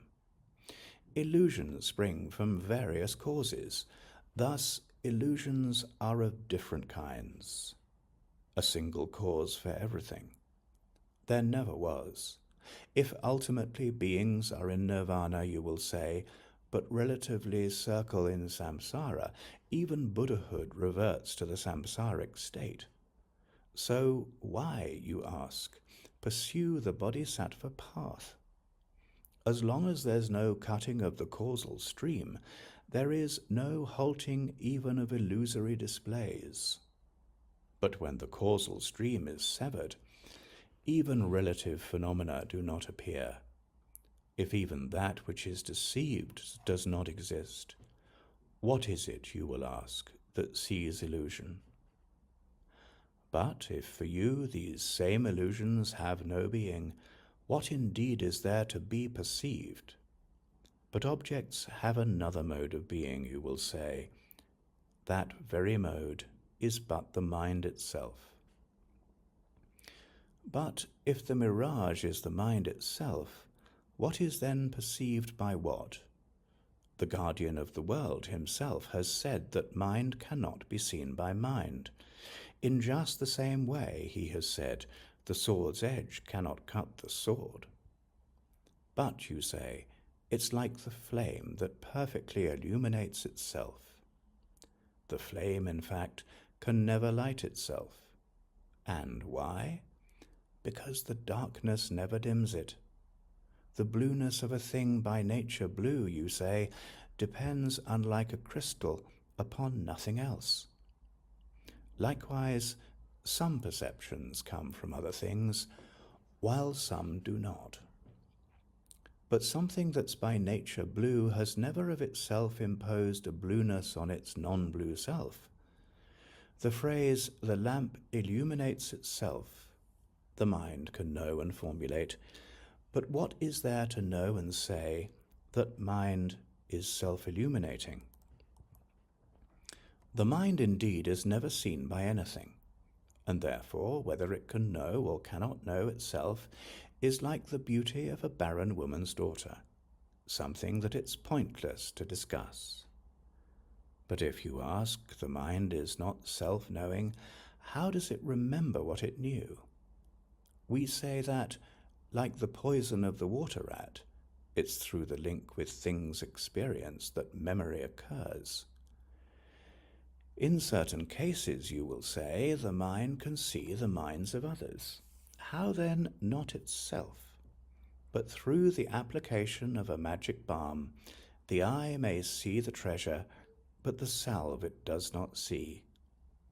It's not indeed our purpose to disprove experiences of sight or sound or knowing.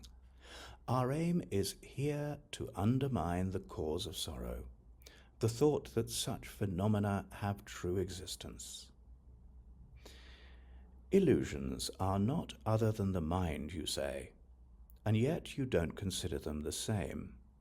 How could they not be different if the mind is real? And how can mind be real if you deny a difference? Although it is unreal, a mirage can be seen, and that which sees is just the same. But samsara must be based on something real, you say, or else it is like empty space. But how could the unreal be causally effective even if it rests on something real? This mind of yours is isolated and alone, alone in solitude and unaccompanied. If the mind indeed is free of objects, all beings must be Buddhas, thus gone and enlightened. And so, what purpose can there be in saying thus that there is only mind? Even if we know that all is like illusion, how, you ask, will this dispel afflictive passion? Magicians may indeed themselves desire the mirage, women they themselves create. The reason is they have not rid themselves of habits of desiring objects of perception. And when they gaze upon such things, their aptitude for emptiness is weak indeed. By training in this aptitude for emptiness, the habit to perceive real things will be relinquished. By training in the thought, there isn't anything, this view itself will also be abandoned. There is nothing. When this is asserted, no thing is there to be examined. How can a nothing wholly unsupported rest before the mind as something present? When something and its non-existence both are absent from before the mind, no other option does the latter have. It comes to perfect rest, from concepts free. As the wishing jewel and tree of miracles fulfill and satisfy all hopes and wishes, likewise, through their prayers for those who might be trained, the physical appearance of the conquerors occurs. The healing shrine of the Garuda, even when its builder was long dead, continued even ages thence to remedy and soothe all plagues and venom. Likewise, having gained the shrine of victory, in accordance with their deeds for sake of Buddhahood, though bodhisattvas pass beyond all grief, they yet can satisfy all ends. But how, you ask, can offerings made to beings freed from all discursiveness give fruit? It's said that whether Buddhas live or pass beyond, the offerings made to them are equal in their merit. Whether you assert them in the ultimate or relative merit, so the scriptures say, arises just as there will be results when Buddhas are considered truly real. We're free, you say, through seeing the Four Truths. What use is it to us, this view of emptiness? But as the scriptures have themselves proclaimed, without this path there can be no enlightenment. You say the Mahayana has no certainty, but how do you substantiate your own tradition? Because it is accepted by both parties, you will say, but at the outset you yourself lacked proof. The reasons why you trust in your tradition may likewise be applied to Mahayana. Moreover, if accord between two parties shows the truth, the Vedas and the rest are also true. Mahayana is at fault, you say, because it is contested. But Buddhist texts are questioned by extremists, while Buddhists also vie among themselves, and so your own tradition you must now abandon. The true monk is the root of Dharma, and to be a monk is difficult indeed. It's hard for minds enmeshed in thoughts to pass beyond the bonds of suffering. You say there's liberation in the instant, that defilements are entirely forsaken. Yet those who come from defilements are set free. continue to display the influence of karma. Only for a while, you say, for it is certain that the causes of rebirth, their cravings, are no more. They have no craving, granted, through defilement, but like their ignorance, why should they not have craving undefiled? This craving is produced by virtue of sensation, and sensation this they surely have. Concepts linger still within their minds, and it is to these concepts that they cling. The mind that has not realized voidness may be halted, but will once again arise, just as from a non-perceptual absorption. Therefore, one must train in emptiness.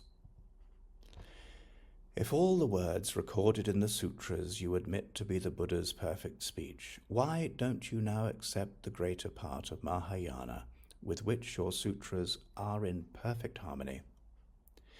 If due to just a single jarring element, the whole is held to be at fault, why should a single sutra, in agreement with your texts, not vindicate the rest as Buddha's teaching? Mahakāshyapa himself and others could not sound the depths of such a teaching. Who will therefore say that they are to be rejected, just because they are not grasped by you? To linger and abide within samsara, freed from every craving and from every fear, in order to achieve the good of those who ignorantly suffer, such is the fruit that emptiness will bear. Therefore it is incorrect to find fault with this view of emptiness. And so, with every doubt abandoned, we should meditate on it. Afflictive passion and the veil upon cognition, the cure for their obscurity, is emptiness. How then shall they not meditate on this, who wish for swift attainment of omniscience? Whatever is the source of suffering, let that be the object of our fear. But voidness will allay our every grief. How could it be for us a thing of dread? If such a thing as I exists indeed, then terrors, granted, will torment it.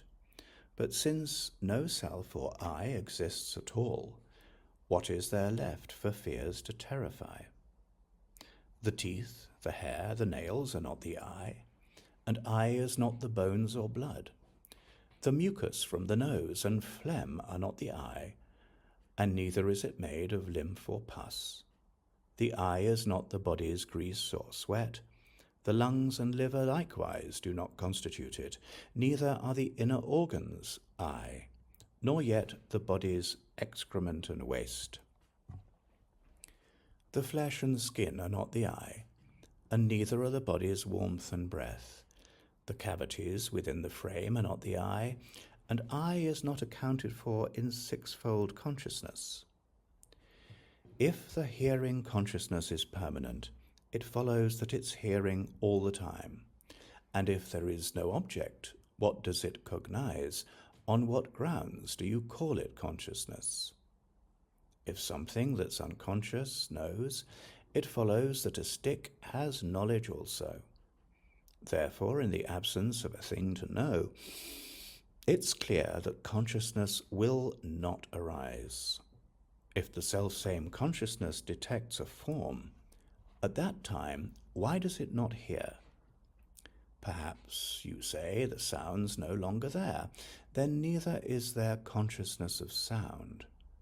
How could that which has the nature of a sound perceiver ever be transformed into a form perceiver?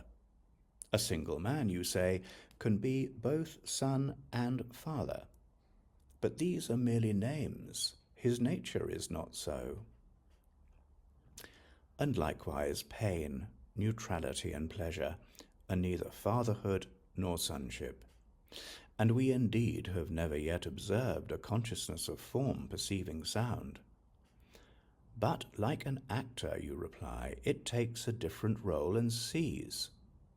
If so, this consciousness is not a constant thing, and if its later mode is still the first, that's identity indeed, and never seen before.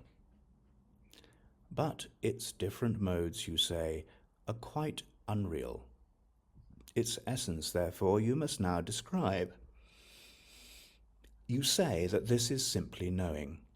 It follows that all beings are a single thing. What has mind and what does not have mind are thus identical, for both are equal in existing.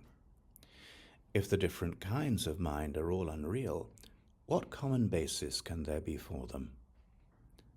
Something destitute of mind, we hold, is not a self, for mindlessness means matter like a vase. But, you say, the self has consciousness when joined to mind. Then this refutes its nature of unconsciousness.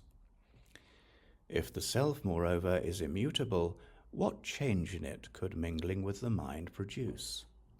And selfhood we might equally affirm of empty space, inert and destitute of mind. If self does not exist, you say, there is no link connecting actions with results. If, when the deed is done, the doer is no more, who is there to reap the karmic fruit? The bases of the act and fruit are not the same. In both, the self is without scope for action. This is valid both for you and us. What point is there, therefore, in our debate?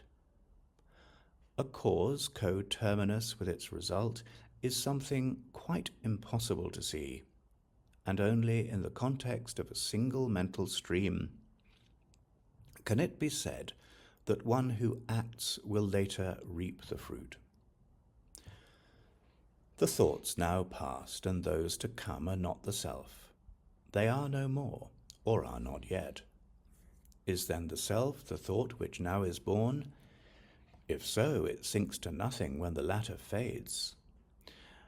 For instance, we may take banana trees, cutting through the fibers, finding nothing.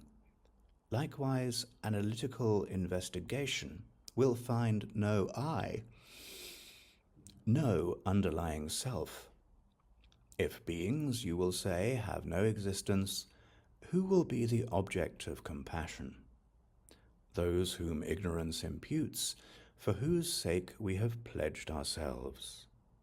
If, you ask, there are no beings, who will gain the fruit?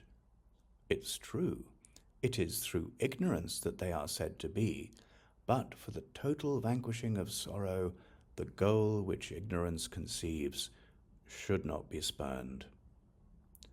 The source of sorrow is the pride of saying I. It's fostered and increased by false belief in self. To this you may believe that there is no redress, but meditation on no self will be the supreme way. What we call the body is not feet or shins, the body likewise is not thighs or loins, it's not the belly or indeed the back, and from the chest and arms the body is not formed. The body is not ribs or hands, armpits, shoulders, bowels or entrails, it is not the head, and it is not the throat. What is the body then in all of this?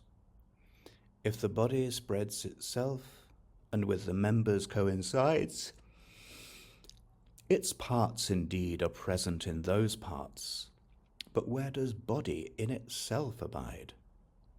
But if the body, single and entire, is present in the hands and other members, however many parts there are, the hands and all the rest, you'll find an equal quantity of bodies.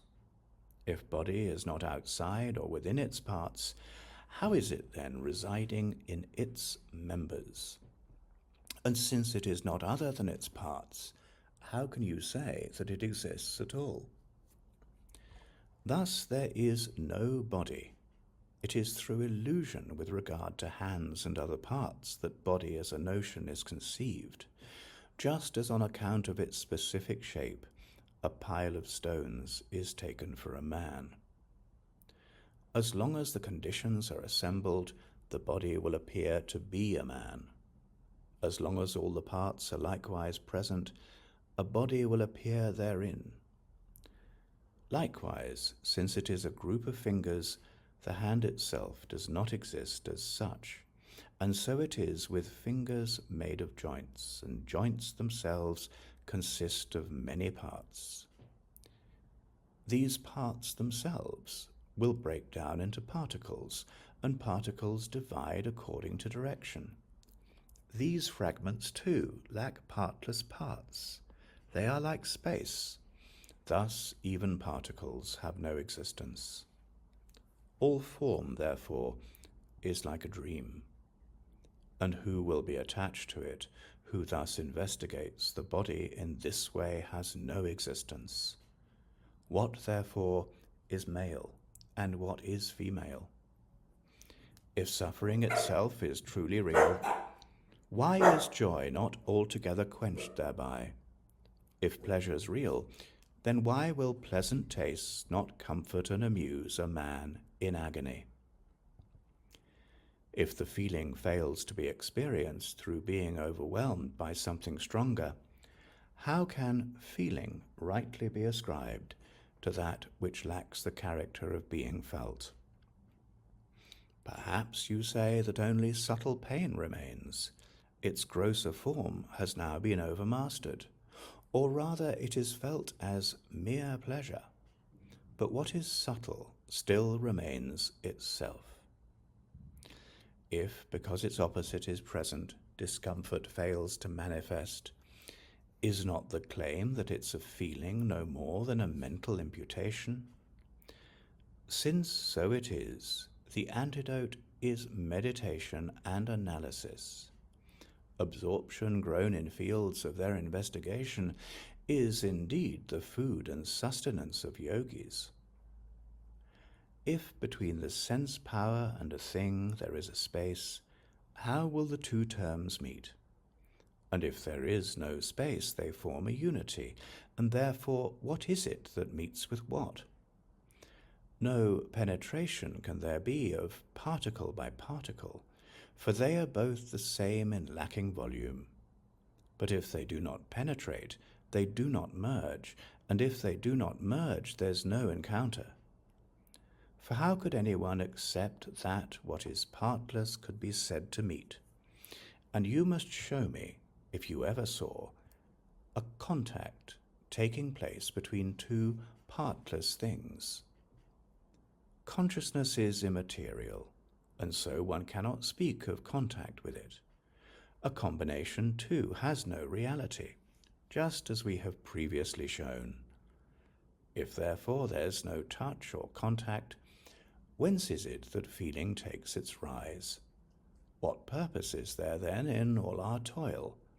For what is it indeed that torments what? Since there is no subject for sensation, and sensation too lacks all existence, how is craving not arrested when all this is clearly understood? What we see and what we touch is stuff of dreams and mirages.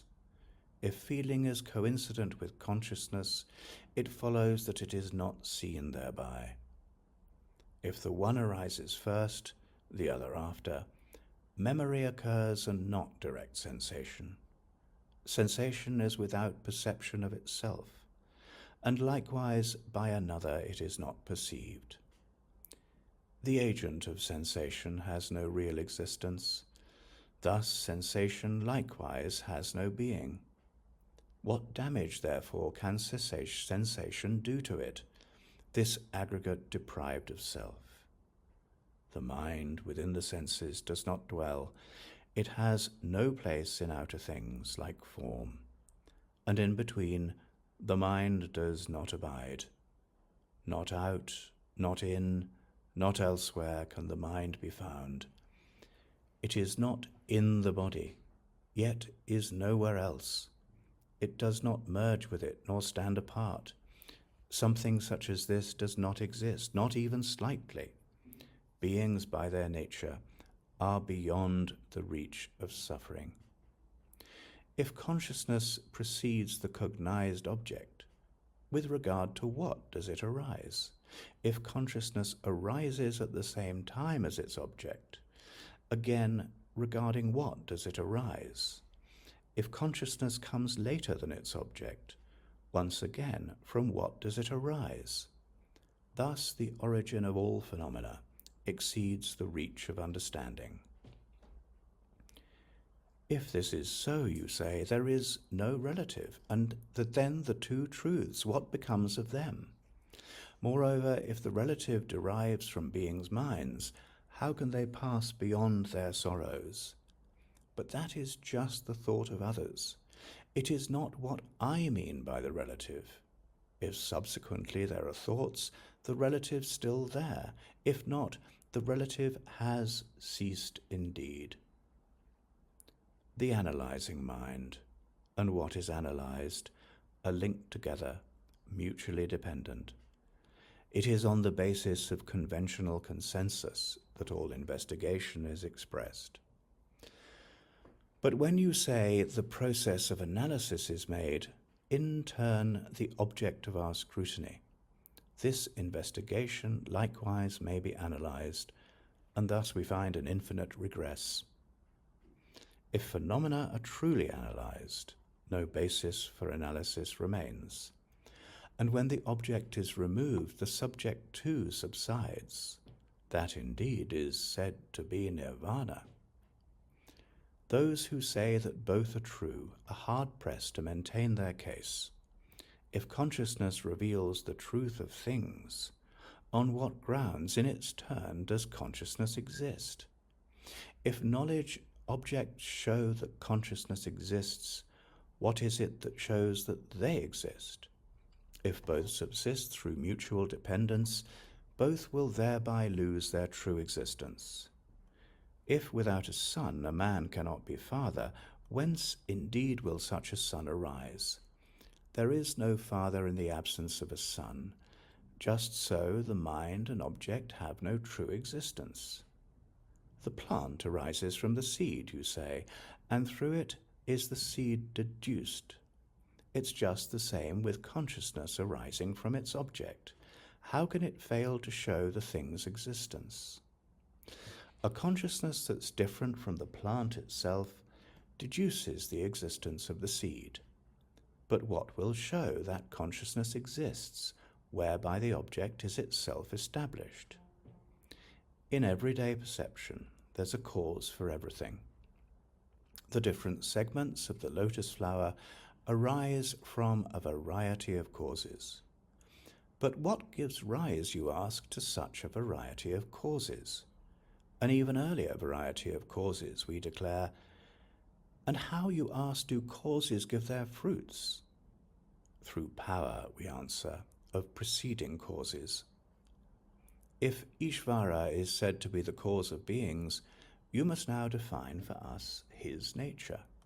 If by this you simply mean the elements, no need to tire ourselves disputing names. Yet earth and other elements are many, impermanent, inert, without divinity, trampled underfoot, they are impure, and thus they cannot be a God omnipotent. The deity cannot be space, inert and unproductive. He cannot be the self, for this we have refuted. He's inconceivable, they say. Then likewise his creatorship. Is there any point, therefore, to such a claim? What is it that he wishes to create? Has he made the self and all the elements, but are not self and elements and he himself eternal? And consciousness, we know, arises from its object. Pain and pleasure have, from all time, sprung from karma. So tell us, what has his divinity produced? And if there's no beginning in the cause, how can there be beginnings in its fruits? Why are creatures not created constantly? For Ishvara relies on nothing but himself, and if there's nothing that he has not made, what remains on which he might depend? If Ishvara depends, the cause of all is but the meeting of conditions, and not Ishvara. When these obtain, he cannot but create. When these are absent, he is powerless to make. If Almighty God does not intend, but yet creates, another thing has forced him. If he wishes to create, he is swayed by his desire. So even though creator, what of his omnipotence? Those who hold the permanence of particles were indeed refuted earlier. The Samkhyas are the ones who hold that permanent prakriti is the cause of the evolving world. Pleasure, pain, neutrality, so called, are qualities which, when they rest in equilibrium, are termed prakriti. The universe arises when this balance is disturbed. Three natures in a unity are disallowed, and thus prakriti is without existence. These qualities likewise do not exist, for each of them indeed is three. If these qualities have no existence, a thing like sound is very far from plausible, and cloth and other mindless objects cannot be the seat of feelings such as pleasure. But, you say, these things possess the nature of their cause. But have we not investigated things already? For you the cause is pleasure and the like, and yet from pleasure cloth has never sprung. Pleasure, rather, is produced from cloth. If this is non-existent, pleasure likewise. As for permanence of pleasure and the rest, well, there's a thing that's never been observed. If pleasure and the rest are manifestly present, how comes it that they're not perceived? And if you claim they take on subtle form, how is it that they are both gross and subtle? If coarseness is abandoned, subtlety assumed, subtlety and grossness both lack permanence. So why not grant that, in this way, all things possess the character of transience? If the coarser aspect is none other than the pleasure, it's clear that pleasure is itself impermanent. If you claim that what does not exist in any sense, because it has no being, cannot manifest, although you have denied the birth of things that did not previously exist, it's this that you're now saying. But if results exist within their cause, those who eat their food consume their excrement. And likewise with the money they would spend on clothing, let them rather buy the cotton grains to wear. But, you say, the world is ignorant and blind, for this is taught by those who know the truth. This knowledge must be present in the worldly too, and if they have it, why do they not see? If now you say that what the worldly see has no validity, this means that what they clearly see is false. If you ask there's no validity and valid knowledge, is not all that it assesses false, and therefore it becomes untenable to meditate on voidness, ultimate reality?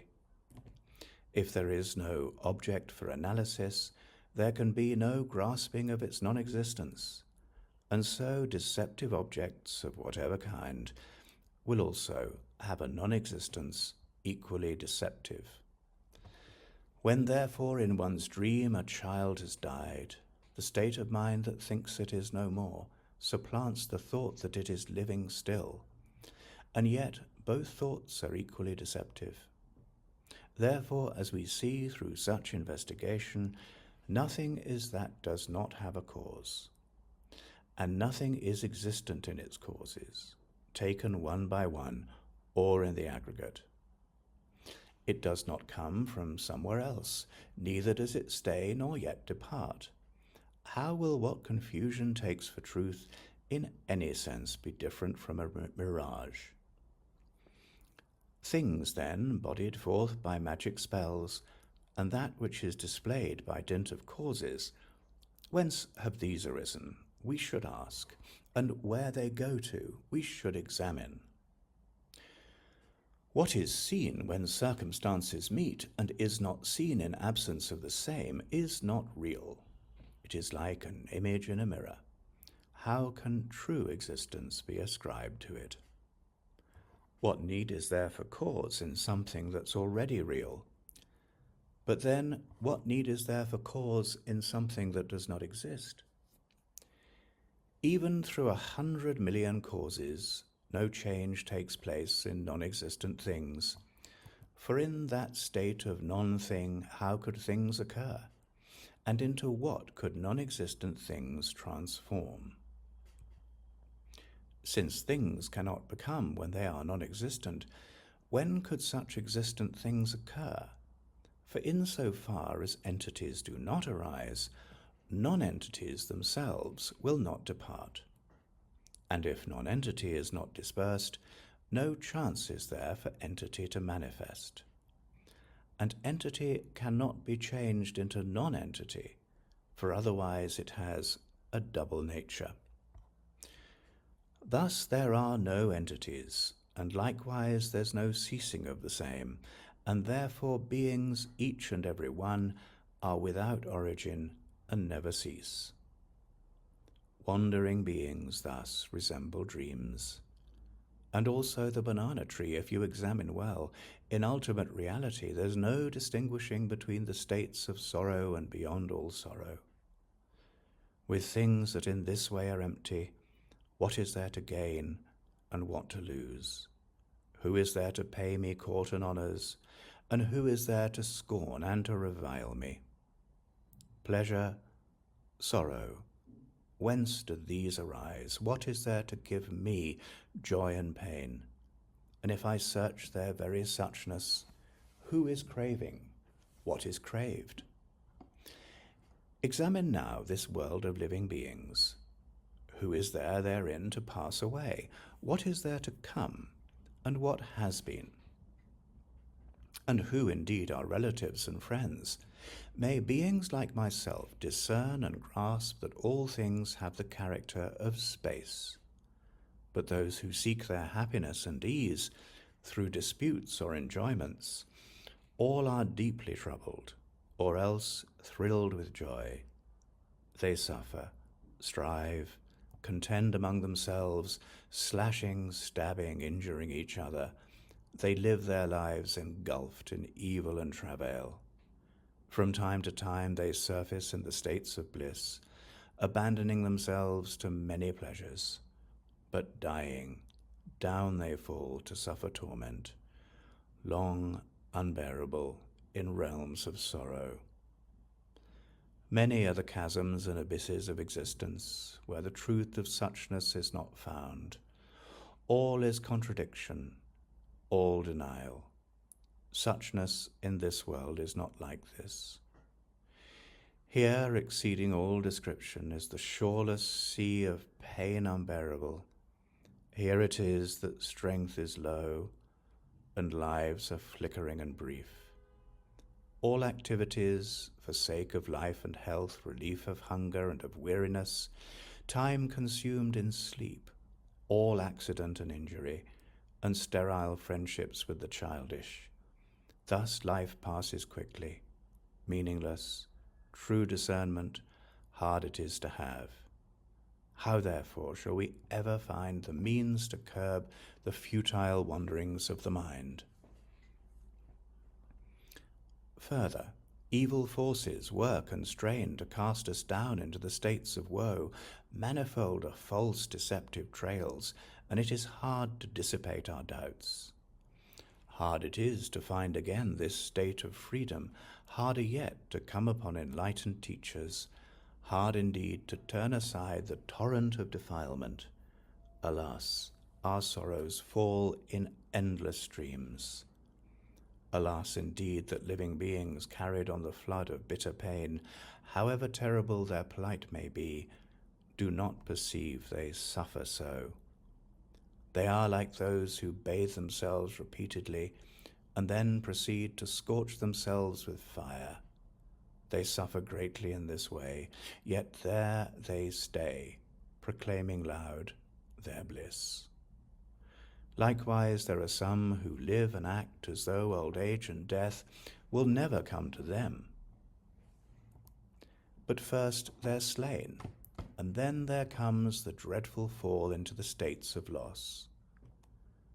When shall I be able to allay and quench the dreadful heat of suffering's blazing fires, with plenteous rains of my own bliss, that pour torrential from my clouds of merit?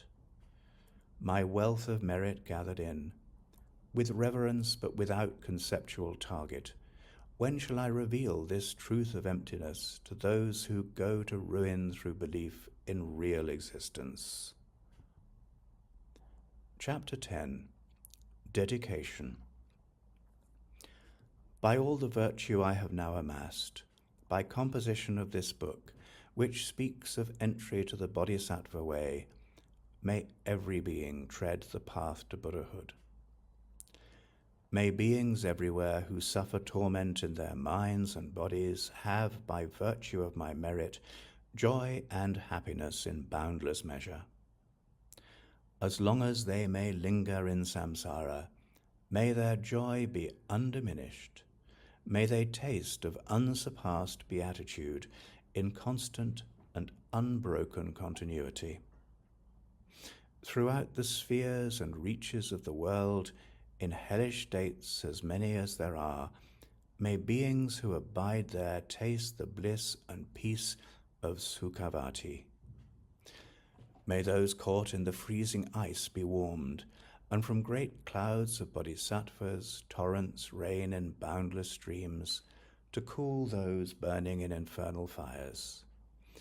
May forests where the leaves of blades and swords become sweet groves and pleasant woodland glades, and may the trees of miracles appear, supplanting those upon the hill of Shalmali.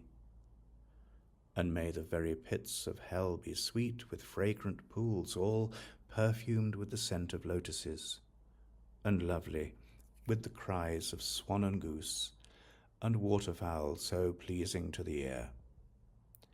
May fiery coals turn into heaps of jewels, the burning ground become an even crystal floor. May crushing hills become sublime abodes, offering temples, dwellings of the Buddhas. May the hail of weapons, lava, fiery stones become henceforth a rain of flowers, and all the mutual woundings with sharp blades be now a rain of flowers thrown in play.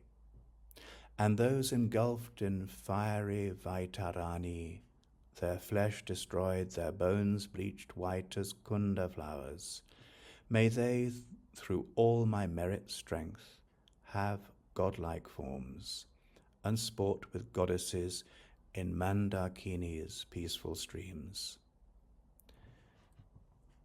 What fear is it, they'll ask, that grips the henchmen of the deadly lord, the frightful vultures and the carrion crows?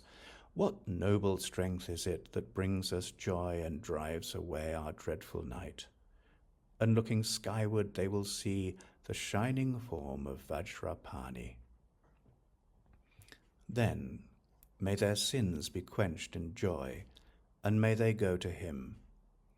And when they see the seething lava flood of hell extinguished in a rain of blossoms, drenched in fragrant streams, at once fulfilled in bliss, they'll ask, how can this be? May then the denizens of hell behold the one who holds the lotus. Friends, throw away your fears and quickly gather here, for who is it who comes to us to banish dread, this gleaming youth with bound-up hair, this loving Bodhisattva, saving and protecting every being, whose power relieves all pain, bestowing joy? Behold the 100 gods who lay their crowns before his lotus feet, the rain of flowers that falls upon his head, his eyes moist with compassion, the splendor of his house that echoes praises of 1,000 goddesses.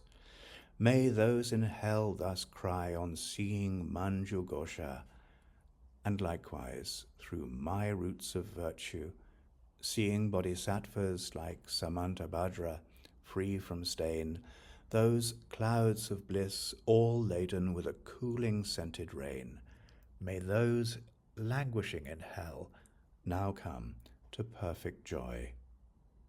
and may the stooping animals be freed from fear of being preyed upon, each other's food, and may the famished spirits have such joy as those who dwell within the northern continent, and may they be replete and satisfied by streams of milk that pour from noble Lord Avalokita's hand, and bathing in it, may they be refreshed and cooled, and may the blind receive their sight, and may the deaf begin to hear, and women near their time bring forth like Maya Devi, free from all travail.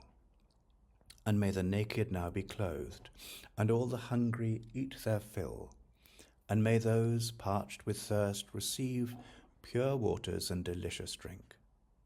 May the poor and destitute find wealth, the haggard and the careworn joy. May those now in despair be whole in mind, endowed with sterling constancy. May every being ailing with disease be freed at once from every malady. May every sickness that afflicts the living be wholly and forever absent from the world. May those who go in dread have no more fear. May captives be unchained and now set free, and may the weak receive their strength. May living beings help each other in kindness. May travelers upon the road find happiness no matter where they go, and may they gain without the need of toil the goals on which they set their hearts.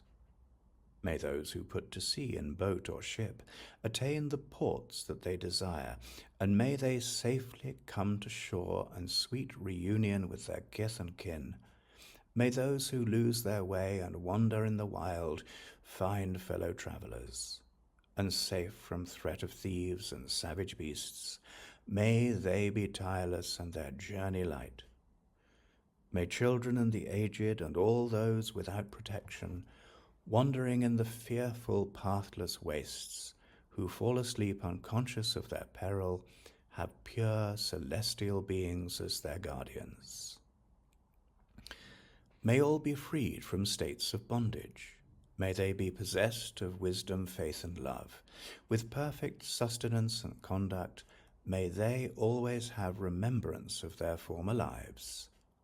May everyone have unrestricted wealth, just like the treasury of space, enjoying it according to their wish, without a trace of harm or enmity. May beings destitute of splendor be magnificent and bright, and those who suffer from deformity acquire great beauty and perfection. May all the women of the world attain the strength of masculinity, and may the lowly come to excellence, the proud and haughty lose their arrogance. And thus, by all the merit I have gained, may every being, leaving none aside, abandon all their evil ways, embracing goodness now and evermore. From bodhicitta may they never separate and constantly engaged in bodhisattva actions.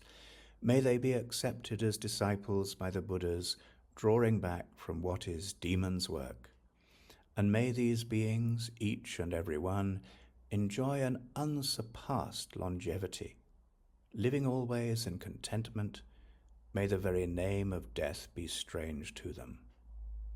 In all the 10 directions, and on every side, may groves of wish-fulfilling trees abound, resounding with the sweetness of the teachings spoken by the Buddhas and their bodhisattvas, and may the earth be wholesome everywhere, free from boulders, cliffs, and chasms, flat and even like a level palm, and smooth like lapis lazuli.